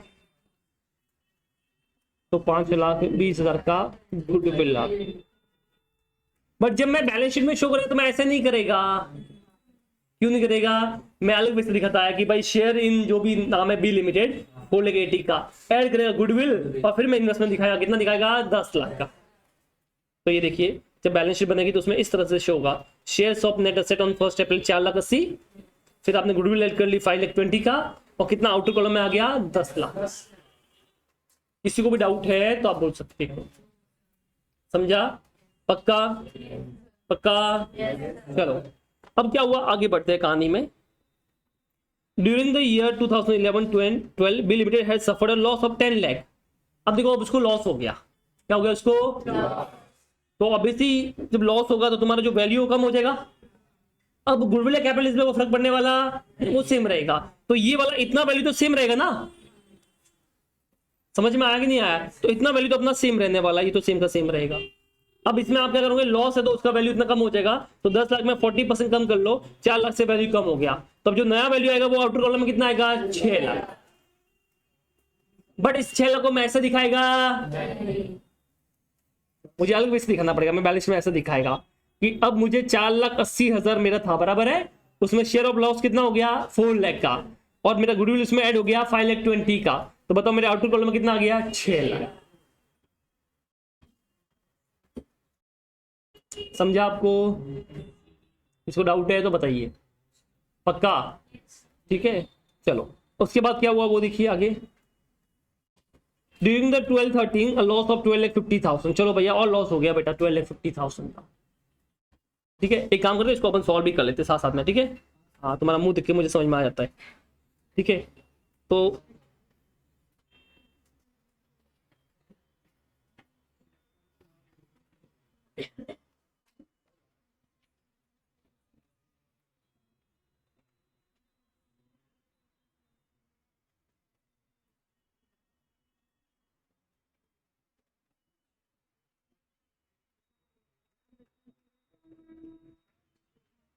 सबसे पहले कौन से डेट पे होल्ड किया था अपन ने, 1 अप्रैल 2011,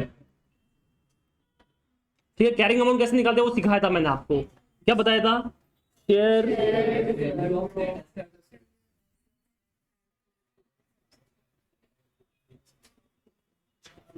4,80,000 एड गुडविल 5,20,000, तो कितना आ गया तुम्हारा कॉस्ट ऑफ इन्वेस्टमेंट,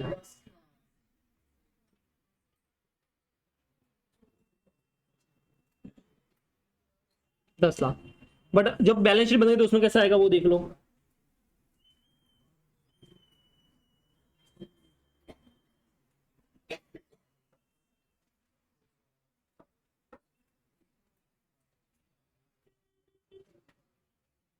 क्या दिखा था सबसे पहले, इन्वेस्टमेंट, नॉन करंट इन्वेस्टमेंट आ गया,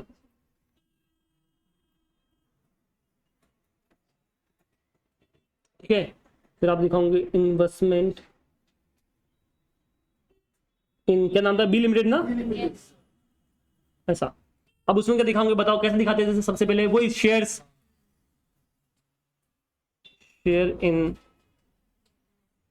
नेट एसेट, बराबर है, कितना शेयर आएगा अपना, 4,80,000, इसमें क्या ऐड करोगे, गुडविल,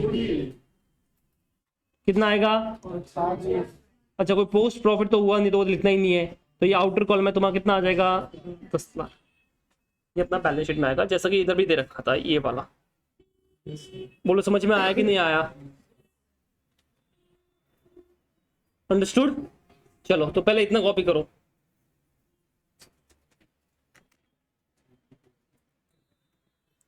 चलिए आगे बढ़ रहे हैं अपन। तो ये जो हुआ है सारा कब हुआ है, एज ऑन 1 अप्रैल 2011 को, ठीक है। कब है, 1 अप्रैल 2011 को। अभी क्या होगा, वापस हमने क्या किया है, यहाँ पे देखिए ईयर एंड हुआ है, बराबर है, कब हुआ है? 31 मार्च 2012 को। तो उसका भी सब वापस चेंज करना पड़ेगा। तो यहाँ पे देखिए सबसे पहले कैरिंग अमाउंट निकालना पड़ेगा।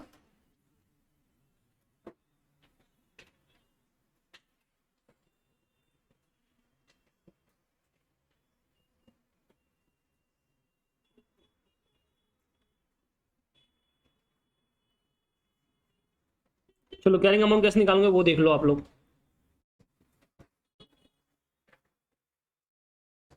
बताओ कैसे निकालूंगे? वही शेयर इन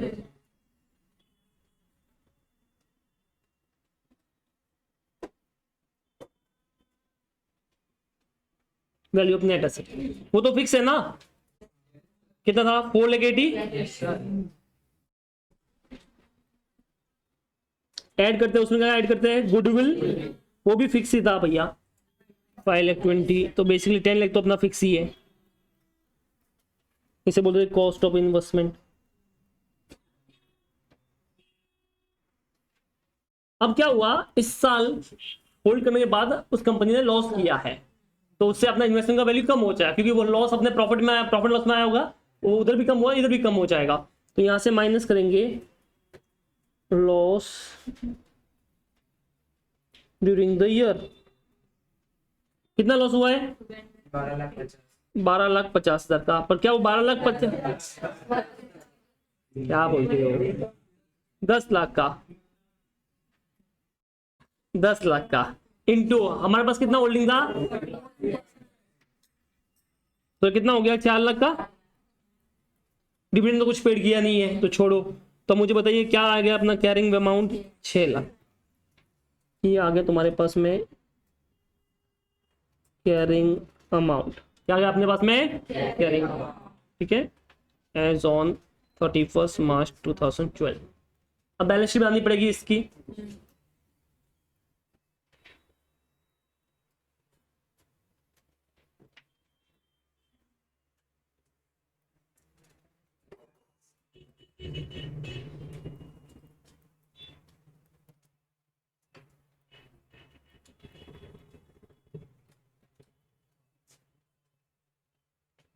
ठीक है, कैसे बनेगी वो देख लीजिए। वही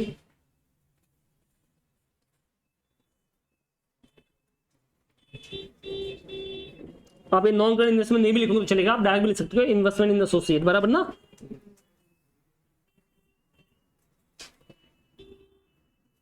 नाम लिखूंगे तो भी चलेगा, या इन्वेस्टमेंट इन एसोसिएट लिखूंगे तो भी चलेगा।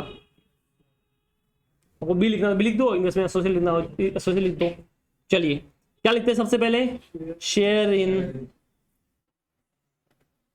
इन net value of net asset, या नेट एसेट जो भी आपको बोलना है। कितना था आपका ये? 4,80,000। अभी आपका इसका लॉस हुआ है ना, लॉस हुआ है। ठीक है, शेयर इन प्रॉफिट और लॉस, तो ऐसा बोलते हैं शेयर इन लॉस आ गया। कितना आ गया आपका?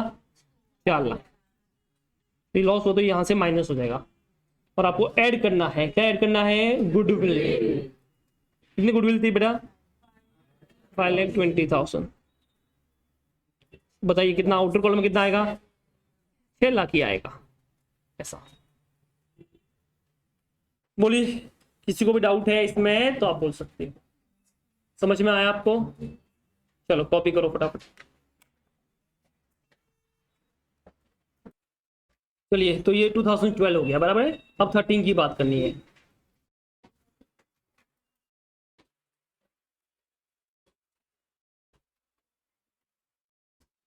देख लो, सबसे पहले 30 में क्या हुआ है? सबसे पहले अपने चाहिए कैरिंग अमाउंट। का चाहिए, क्या चाहिए अपने को?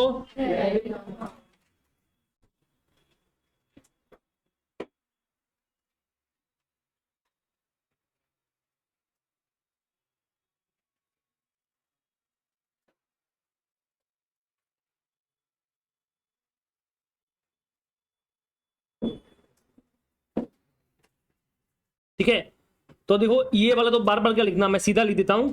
जो कॉस्ट ऑफ इन्वेस्टमेंट ऊपर से ले लेते हैं, बराबर है। तो कैसे लेते हैं अपन, बताओ।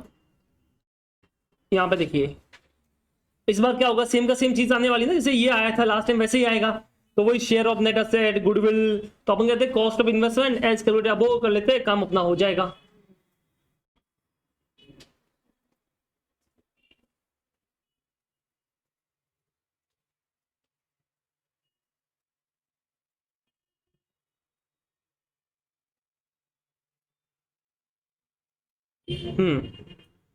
कितना हो गया, 6 लाख ना। हाँ, cost of investment carrying amount बोलते हैं, नाम थोड़ा सा चेंज कर लेते हैं ताकि आप कंफ्यूज ना हो।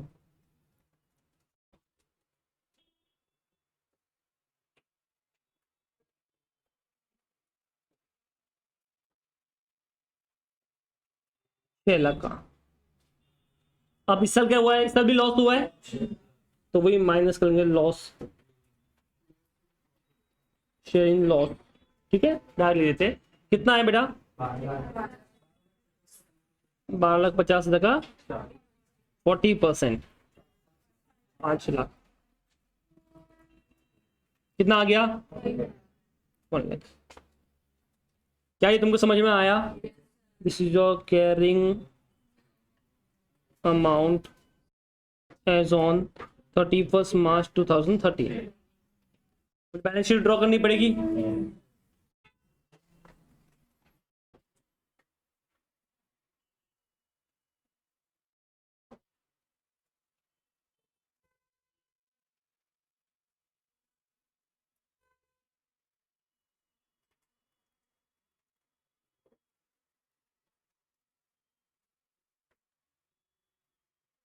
ठीक है, बैलेंस शीट में वो पूरा दिखाना पड़ेगा।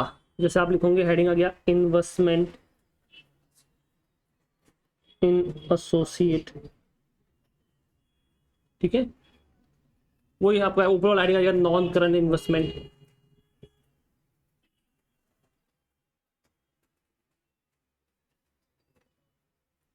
कैसे दिखाओगे आप इन्वेस्टमेंट इन एसोसिएट, बताओ। सबसे पहले वही share in value of net asset.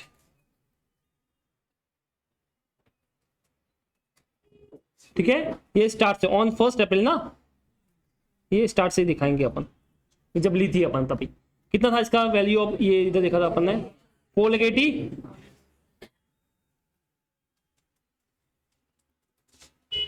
4,80,000। नीचे वो गुडविल तो दिखाना ही पड़ेगा, तो यहाँ पे ऐड हो जाएगा गुडविल। कितना गुडविल था उसका, 5,20,000। अभी रुको, अभी वो लॉस का शेयर भी तो आएगा। जैसे इससे पहले भी तो बैलेंस शीट में ऐसे शो किया था, देखो ये वाला था कि नहीं था, सेम वैसे share in profit and loss account. तो यहाँ पे लॉस है तो माइनस होगा शेयर इन लॉस। अब लॉस में शेयर कैसा आएगा, कितना शेयर था पहले, लास्ट स्टेज से पहले कितना लॉस था, 4 लाख का। इस बार कितना हो गया वापस, 5 लाख का, बराबर है 9 लाख हो गया। इनटू कितना परसेंट था अपना,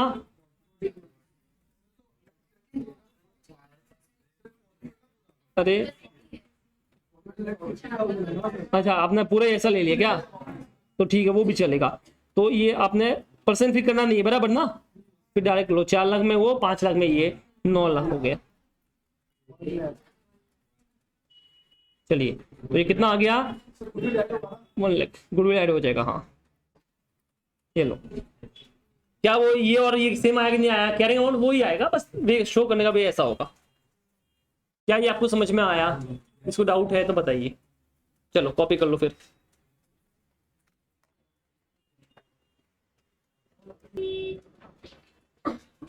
चलिए अब बात करें 14 की।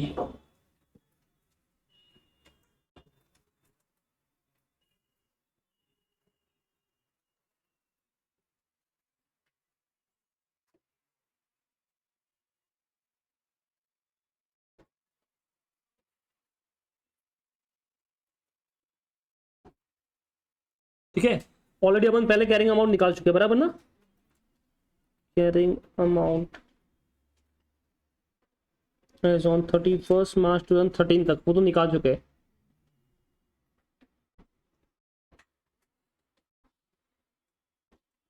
अब कितना निकाला था अपन ने, 1 लाख। अब फिर लॉस हुआ है,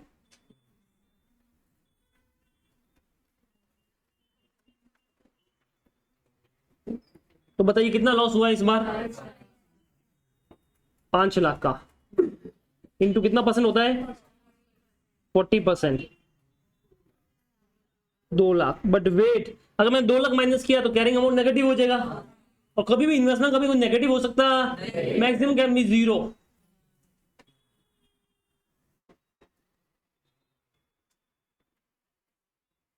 ठीक है, but restricted to 1 lakh only, ऐसा। तो यहाँ पे ये 1 लाख माइनस कर लेना, तो आपका जो ये वैल्यू आएगा वो कितना आएगा? निल। क्या ये तुमको समझ में आया?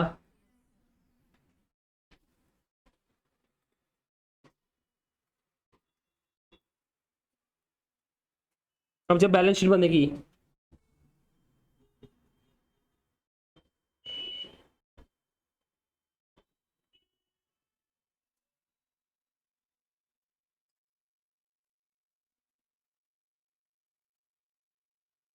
तो वही आप दिखाओगे इन्वेस्टमेंट, नॉन करंट इन्वेस्टमेंट।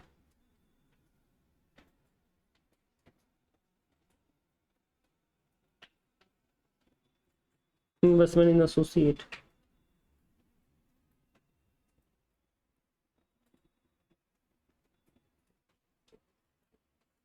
ठीक है। तो मुझे बताओ क्या दिखाओगे तुम लोग? निल, खत्म, इतना ही। नेगेटिव में कभी दिखाओगे? खत्म होगी बात, इतना ही दिखाना। डन। अगर प्रॉफिट होता है, सपोज करो नेक्स्ट में प्रॉफिट हुआ, तो डायरेक्ट प्रॉफिट इसमें नहीं दिखाओगे, पहले वही लॉस जो था पहले उसको रिवर्स होगा, वो पेन में आ जाएगा, जो 1 लाख जो होगा वो बचा वो 1 लाख यहाँ पे आ जाएगा। वही जो अपन ने CFS में पढ़ा था वैसा ही कुछ रूल यहाँ पे भी है। समझ में आया? तो नेक्स्ट में मान लो 3 लाख का प्रॉफिट हुआ, सपोज करो अपना हिस्सा 3 लाख आ रहा है, तो उसमें से 1 लाख का हमने ऑलरेडी यहाँ पे कम दिखाया था, तो वो 1 लाख का लॉस पहले सेटअप होगा, और फिर 2 लाख अपना एज ए इन्वेस्टमेंट दिखाया जाएगा। आया समझ में ये वाला? चलो कॉपी कर लो।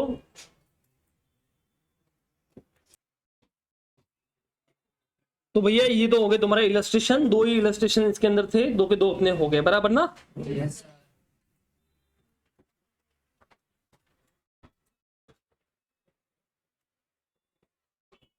अब यहाँ पे एक क्वेश्चन दे रखा है, क्वेश्चन नंबर 8, पहले वो कर लेते हैं।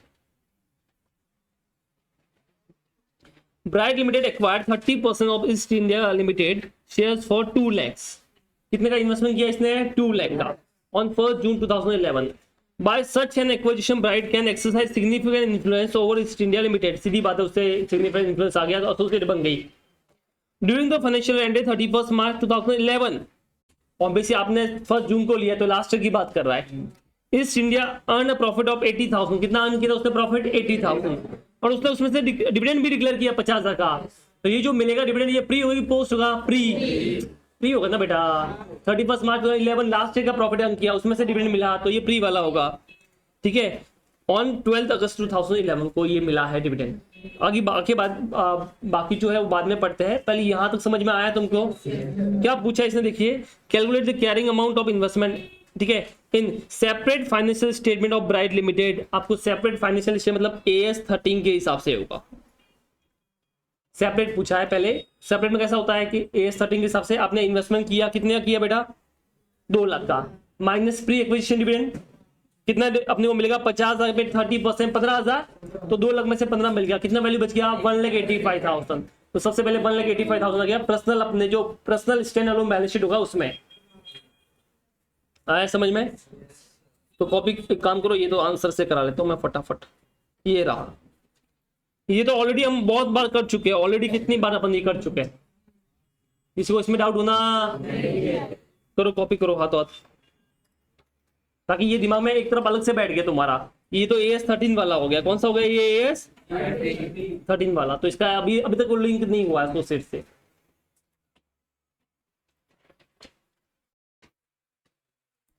चलिए, तो ये तो हो गया AS 13 के हिसाब से, मतलब पर्सनल जो बैलेंस शीट होगी उसकी, CFS वाली नहीं, पर्सनल वाली, उसमें तो ऐसा दिखाएंगे। अब बात करते हैं CFS वाली बैलेंस शीट में। किसमें बात करनी है अपने को? ठीक है, अब समझे CFS वाली बैलेंस शीट में कैसे होता है। अच्छा, इसने कब पूछा वो देख लेते एक बार, क्या पूछा है वो भी देख लेते हैं। ये 31 मार्च 2012 की बात होगी। अब ये बोला consolidated financial statement of bright limited में आपका कैरिंग अमाउंट दिखाओगे। बैलेंस शीट नहीं पूछा, इसने क्या पूछा है, कैरिंग अमाउंट निकालना है। क्या निकालना है? तो हमने एक चीज तो पढ़ी थी कि सर देखो कैरिंग अमाउंट मतलब अपने को सबसे पहले चाहिए पार्ट इन सब जो भी एसोसिएट होगा वो चाहिए होगा, बट उसके लिए अपने को चाहिए कि सामने वाली कंपनी का कितना कैपिटल और कितने रिजर्व सरप्लस है। तो क्या वो क्वेश्चन में दे रखा है, चेक करो। क्या पार्ट इन जो बोलते नेट अर्थ नेट वर्थ जो बोलते थे अपन, नेट वर्थ बोलते थे, नेट वर्थ में जो हिस्सा होता है वो वाला, क्या वो क्वेश्चन में इसमें दे रखा है? नहीं दे रखा है। बट हमको पता है हम क्या करते थे, नेट वर्थ एड गुडविल या कैपिटल रिजर्व जो भी था माइनस करते थे, फिर कॉस्ट ऑफ इन्वेस्टमेंट मिलता था। बट क्या वो कॉस्ट ऑफ इन्वेस्टमेंट दे रखा है? हाँ, वो भी निकाला आपने, 2 लाख में से वो 85 माइनस किया। तो जितना इंफॉर्मेशन दे रखा उससे अपन को कैरिंग अमाउंट निकालना है, निकाल सकते हैं। कैसे, ये देखिए मैं दिखा देता हूं। जब मैंने शुरू किया था यहाँ पे, तभी मैंने आपको यहाँ पे लिखाया था, देखिए ये वाला, दिस वन मैंने बोला था, shares in the value of net asset and goodwill capital reserve, this is the cost of investment. क्या ये cost of investment this one is equal to this होता है कि नहीं होता है? क्या हमको इस क्वेश्चन में ये 1,85,000 पता है कि नहीं पता है? पता है। तो मैं डायरेक्ट इसके नीचे वाला हिस्सा कर लूं तो भी चलेगा। तो मैं यहाँ पे लिख देता हूँ 1,85,000। क्या लिख देता हूँ यहाँ पे? ऐसा। अब मुझे बताओ इस कंपनी ने पूरे साल में कितना प्रॉफिट कमाया है? देखो 31 मार्च 2011 का दे रखा है। अभी इस कंपनी ने 3 लाख का प्रॉफिट कमाया है। कितना कमाया है? बराबर ना? पर हमने एक्विजिशन 1 जून को किया है, 1 अप्रैल को नहीं। तो ये जो पोस्ट वाला प्रॉफिट होगा ये पूरा पूरा थोड़ी होगा, तो आपको मंथ वाइज बांटना पड़ेगा। तो हम क्या करेंगे, ये 3 लाख जो है that is for 12 month into 10 महीने का कितना होगा? कितना हो गया? 75। अरे यार क्या करते हो तुम, 75 कैसे आएगा? वो तो पॉसिबल ही नहीं है। हाँ मतलब पहले ये निकालो कितना आ गया, 2,50,000। अब इसमें अपना हिस्सा कितना है? 30%, 75,000। अब ठीक है, क्या ये तुमको समझ में आया? चलो ठीक है। अच्छा, डिविडेंड जो पे किया है इसने कभी किया है वो देखो, वो तो बाद में किया, 12 जून को किया है। तो अभी अपना काम हो गया ना। तो बताइए इसका कैरिंग अमाउंट कितना आ गया? करो इसमें ऐड करो।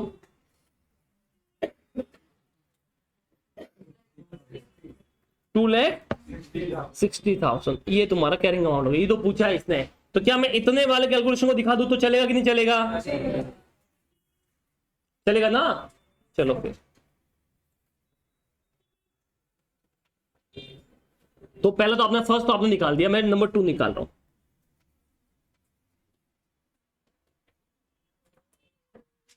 कैलकुलेशन ऑफ कैरिंग अमाउंट, ठीक है, ऑफ इन्वेस्टमेंट इन, मुझे बताओ क्या ये स्टैंड अलोन में है कि सीएफएस में है? सीएफएस में, बराबर है। तो मैं यहां पे लिख देता हूं कैरिंग वैल्यू, ठीक है, एज ऑन 31 मार्च, नहीं अपने कौन सी डेट पे लिया था बेटा? 1 जून को ना? हाँ 1 जून 2000 कौन सा है? 11, ये वाला डेट ना। तो 1 जून 2011 को आप चाहो तो मैं आपके लिए यहाँ पे लिख देता हूँ कि 2 लाख का आपका इन्वेस्टमेंट था बट 15,000 का डिविडेंड भी मिल गया, बराबर ना? तो कितना हो गया? 1,85,000। आप चाहे तो वो भी दिखा सकते हो, दिक्कत की बात नहीं है। आपने लिख दिया ये इसमें से डिविडेंड माइनस है तो भी चलेगा, वो तो टाइम सेविंग की बात है। चलिए अब इसमें आपको ऐड करना है प्रॉफिट शेयर इन एसोसिएट। कितना प्रॉफिट शेयर था? अभी आपने बताया था कि कितना प्रॉफिट कमाया था इसने? 3 लाख। बट हमको पता 3 लाख 12 महीने का था, इंटू 10 महीने का कितना होगा? तो 2,50,000 इंटू हमारा कितना परसेंट था? 30%, प्रोपोर्शनेट पार्ट, बराबर ना? कितना आ गया? 75,000। तो जो कैरिंग अमाउंट आएगा ईयर एंड में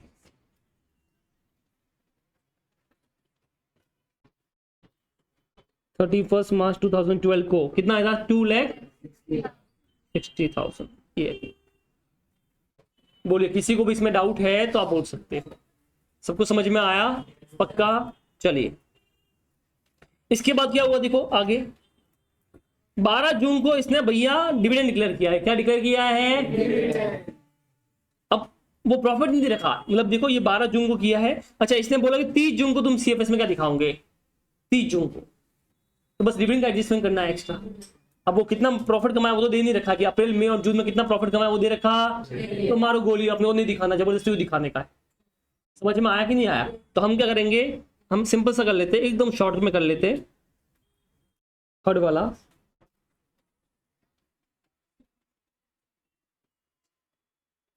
calculation of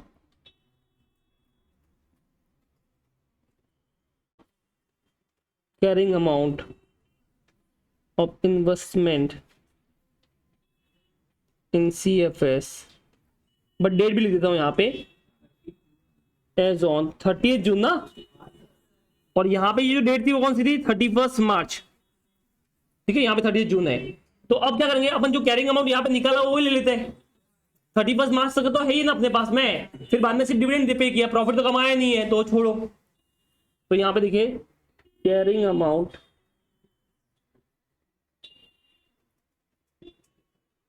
as on 31 March 2012, 2,60,000। Dividend पे के तो माइनस होता है उसमें, तो माइनस करेंगे डिविडेंड पेड। प्रॉफिट तो नहीं दे रखा, तो नहीं लिख रहा है, दे रखा होता तो लिख देता, ऐड कर लेता, जो भी प्रोपोर्शन होता है वो वाला, बट नहीं दे रखा है तो कोई बात नहीं। कितना डिविडेंड इसने पे किया है? 60,000। पर हमको 60 थोड़ी मिला होगा, 30%, 18,000, 2 lakh. This is your carrying amount. ये तो पूछा, बैलेंस शीट तो पूछा ही नहीं है इसने।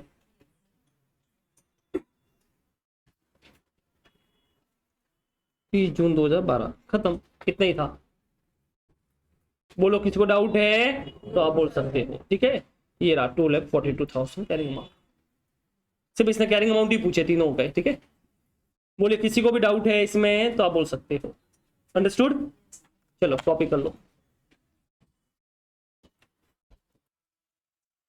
चलिए फिर लास्ट क्वेश्चन बचा है वो देख लेते हैं। ठीक है, क्वेश्चन नंबर 9। अच्छा क्वेश्चन है ये वाला, एग्जाम के हिसाब से भी। A limited acquired 25% of shares in B limited as on 31 March 2011 को। आपने उसके शेयर्स ले लिए, कितने में लिए? 3 लाख में। तो ऑब्वियसली आपका जो इन्वेस्टमेंट है वो कितने का हो गया बेटा? 3 लाख का। ठीक है,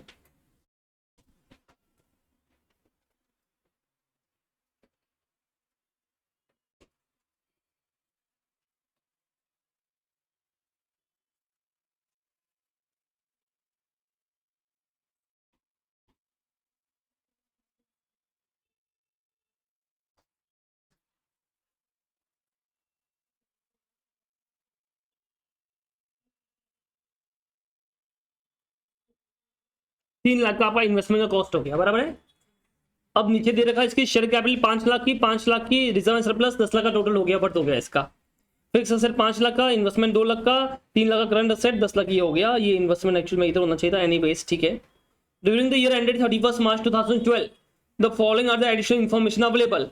A limited receive a dividend from B limited for the year ended 31 March 2011। हमने होल्ड भी कब किया है? तो ये प्री की पोस्ट है, प्री। अच्छा, एट 40% फ्रॉम रिजर्व, तो इसने जो डिविडेंड किया है वो रिजर्व का 40% किया है, तो 5 लगा 40%। बट हमको क्या पूरा मिलेगा? हमको उसका 25% मिलेगा, वो ध्यान में रखना।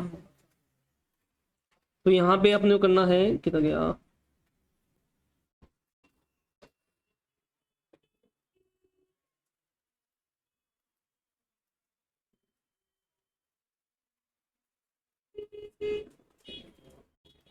प्री एक्विजिशन डिविडेंड वाला कर लेंगे। ठीक है, चलो भैया।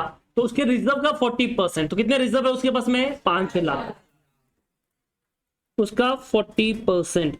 बट क्या हमको पूरा मिलेगा? नहीं। तो अगर एग्जाम आपने 40% किया बट 25% करना भूल गए, जो तुम भूलोगे अगर तुमने प्रैक्टिस नहीं की, अगर आपने क्वेश्चन को देखा है ऐसा ऐसा, इधर से ही आया इधर से ही आया, तो ये मिस्टेक एग्जाम में होती है। तो एग्जाम में क्वेश्चन को देखना, मतलब जब आप घर पे पढ़ रहे हो तो क्वेश्चन को देखना और करने में बहुत बड़ा फर्क होता है। समझ में तो आ जाएगा, बट ऐसी छोटी छोटी मिस्टेक होती है एग्जाम में। इसीलिए बोलते हैं क्वेश्चन को लिख के सॉल्व किया करो, एटलीस्ट एक बार तो करो ही करो, ठीक है। तो इंटू तुम कितना करना है तुमको 25%, कितना आया, ये हो गया तुम्हारा नेट इन्वेस्टमेंट, कितना हो गया 2.5 लाख का, बराबर है। चलिए अब इसमें से माइनस करेंगे पार्ट इन, जो एसोसिएट है तुम्हारा वो वाला, तो कौन, क्या नाम है इसका, बी लिमिटेड। ये एक तो अपने को उसके इक्विटी कैपिटल में हिस्सा मिलेगा जो कि है 5 लाख, और एक उसके रिजर्व में मिलेगा वो भी है 5 lakh, total will be 10 lakh. समझ में आया कि नहीं आया? बट क्या हमको पूरा 10 लाख मिलेगा? नहीं, 25% of 10 lakh, that is 2,50,000. So I guess there is no goodwill or no capital reserve, बराबर ना? Yes, nil.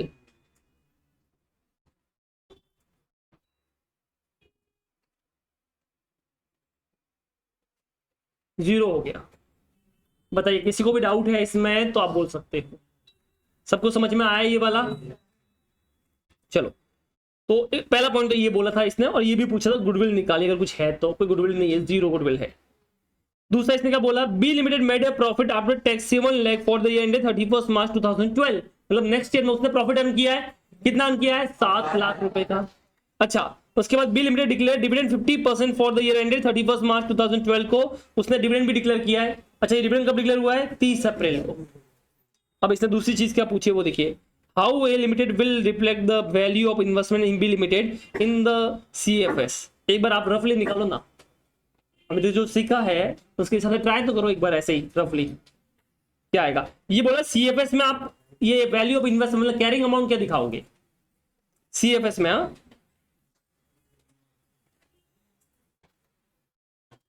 चलो चलो फटाफट बताओ भैया, CFS में क्या दिखाओगे कैरिंग अमाउंट?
निकाला,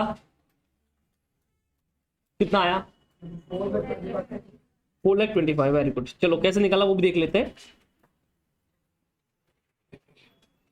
देखिए आपने ऑब्वियसली जो एक्विजिशन किया है वो 31 मार्च 2011 को किया, बराबर ना? अब 11 की बात करें तो 11 में तो जो आपने किया वही सेम का सेम आ जाएगा, उसमें कोई दिक्कत की बात ही नहीं है।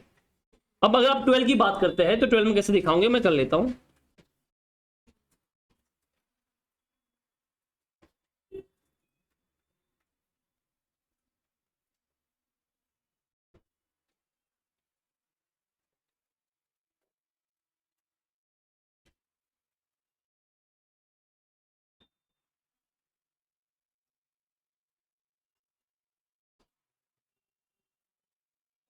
ठीक है, कैसे करेंगे वो देख लीजिए।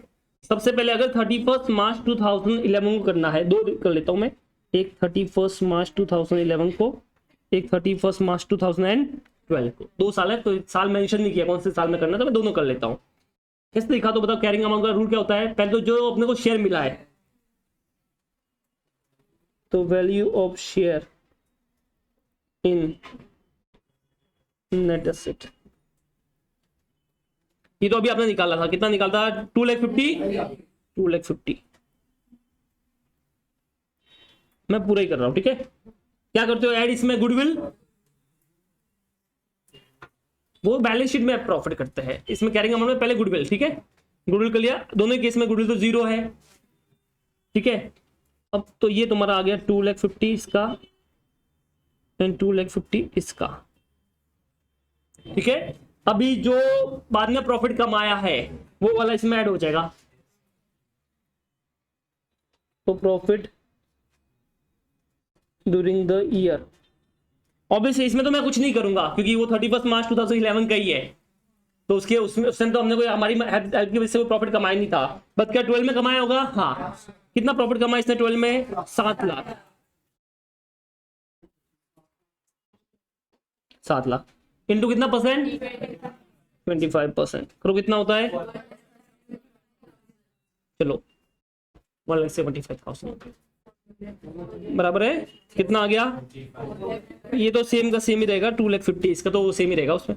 यहाँ पर कितना आ जाएगा? 4,25,000। बोलो समझ में आया? फिर अगले साल और पूछेगा तो अगले साल वो डिविडेंड माइनस करना है, बस खत्म हो गया। क्या ये आपको समझ में आया? ठीक है, तो इस तरह से ये कैरिंग अमाउंट आएगा। थर्ड इसने क्या पूछा है? डिविडेंड को आप कैसे दिखाओगे? सीएफएस में, बैलेंस शीट में नहीं पूछा, सीएफएस में टोटल कैसे दिखाओगे, तो आपको प्रॉफिट एंड लॉस का एक्सट्रैक्ट बनाना पड़ेगा, ठीक है। अब ऐसे अगर तुम आंसर देखोगे ना, तो इन लोगों ने क्या किया मैं बता देता हूं। इन लोगों ने देखो पहला आंसर तो बराबर निकाला है गुडविल वाला, बट जब दूसरा इसने निकाला तो डायरेक्ट वो पीएनएल बना दिया और बैलेंस शीट बनाती है, वो कैरिंग अमाउंट तो निकाला ही नहीं है। तो अपने मैंने एक्स्ट्रा भी करा लिया, आपको कैरिंग अमाउंट भी निकाल के दिखा दिया, क्योंकि एक्स्ट्रा दिखाऊंगा तो दिक्कत की बात नहीं है, कम दिखाऊंगा तो दिक्कत होगा। समझ में आया कि नहीं आया? तो एनीवेज अपन दोनों कर रहे हैं, तो मैंने कैरिंग अमाउंट कैसे निकालते हैं वो बता दिया, और ये वाला भी बता रहे। ये वाला देख लो आप लोग, मैंने बताया था आपको ऑलरेडी कि ये पीएनएल में अदर इनकम आएगा, एज अदर इनकम दिखाऊंगे। क्या दिखा? तो share of profit in B limited, तो ये आपने अभी बताया था 7 लाख था, इनटू कितना परसेंट? 20 की 25? 20%, 25%, 25, तो 1,75,000 ये आ गया। उसके बाद प्री एक्विजिशन डिविडेंड आता है, हाँ 50,000, बट क्या वो आउटर कॉलम में आता है? नहीं। इसको कहां पे ट्रांसफर करते हैं? इन्वेस्टमेंट में। 50,000 नील आ गया। ये ऑलरेडी मैं सबसे पहले जब अपन ने पीएनएल बनाया था फॉर्मेट, तो मैं आपको यहाँ पे बताया था, ये वाला याद आया कि नहीं आया? बस वही चीज है। बताओ क्या ये आपको समझ में आया? अब बैलेंस शीट में कैसे शो होगा वो देख लीजिए कि आपने जो इन्वेस्टमेंट किया है, कॉस्ट ऑफ इन्वेस्टमेंट 2,50,000 हो गया, ठीक है। एक्चुअली कॉस्ट ऑफ इन्वेस्टमेंट ने लिखा है, but this is the value in, जो अपन लिखते हैं ना, हाँ वो वाला है। और फिर आपने जो करंट में कमाया था 7 लाख, इंटू कितना परसेंट है? 25%, 1,75,000 ये हो गया। So total 4,25,000। गुडविल यहाँ पे दिखाना पड़ेगा, नील है, और फिर आउटर कॉलम में आ गया। क्या ये तुमको समझ में आया? किसी को भी डाउट है तो आप बोल सकते हो। समझा? चलो फिर, तो ये आपको कॉपी करना तो कर सकते हो, अदरवाइज डायरेक्ट आईसीए के वाला भी करना तो वो भी कर सकते हो, चलेगा, ठीक है। मेरे हिसाब से कर लो, एक्स्ट्रा करूंगा तो बढ़िया ही है, तो ये कॉपी कर लो।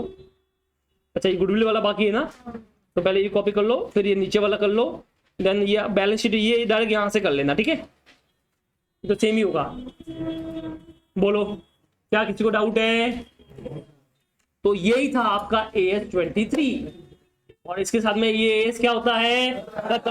बोलो भारत माता की। चलिए बाय बाय।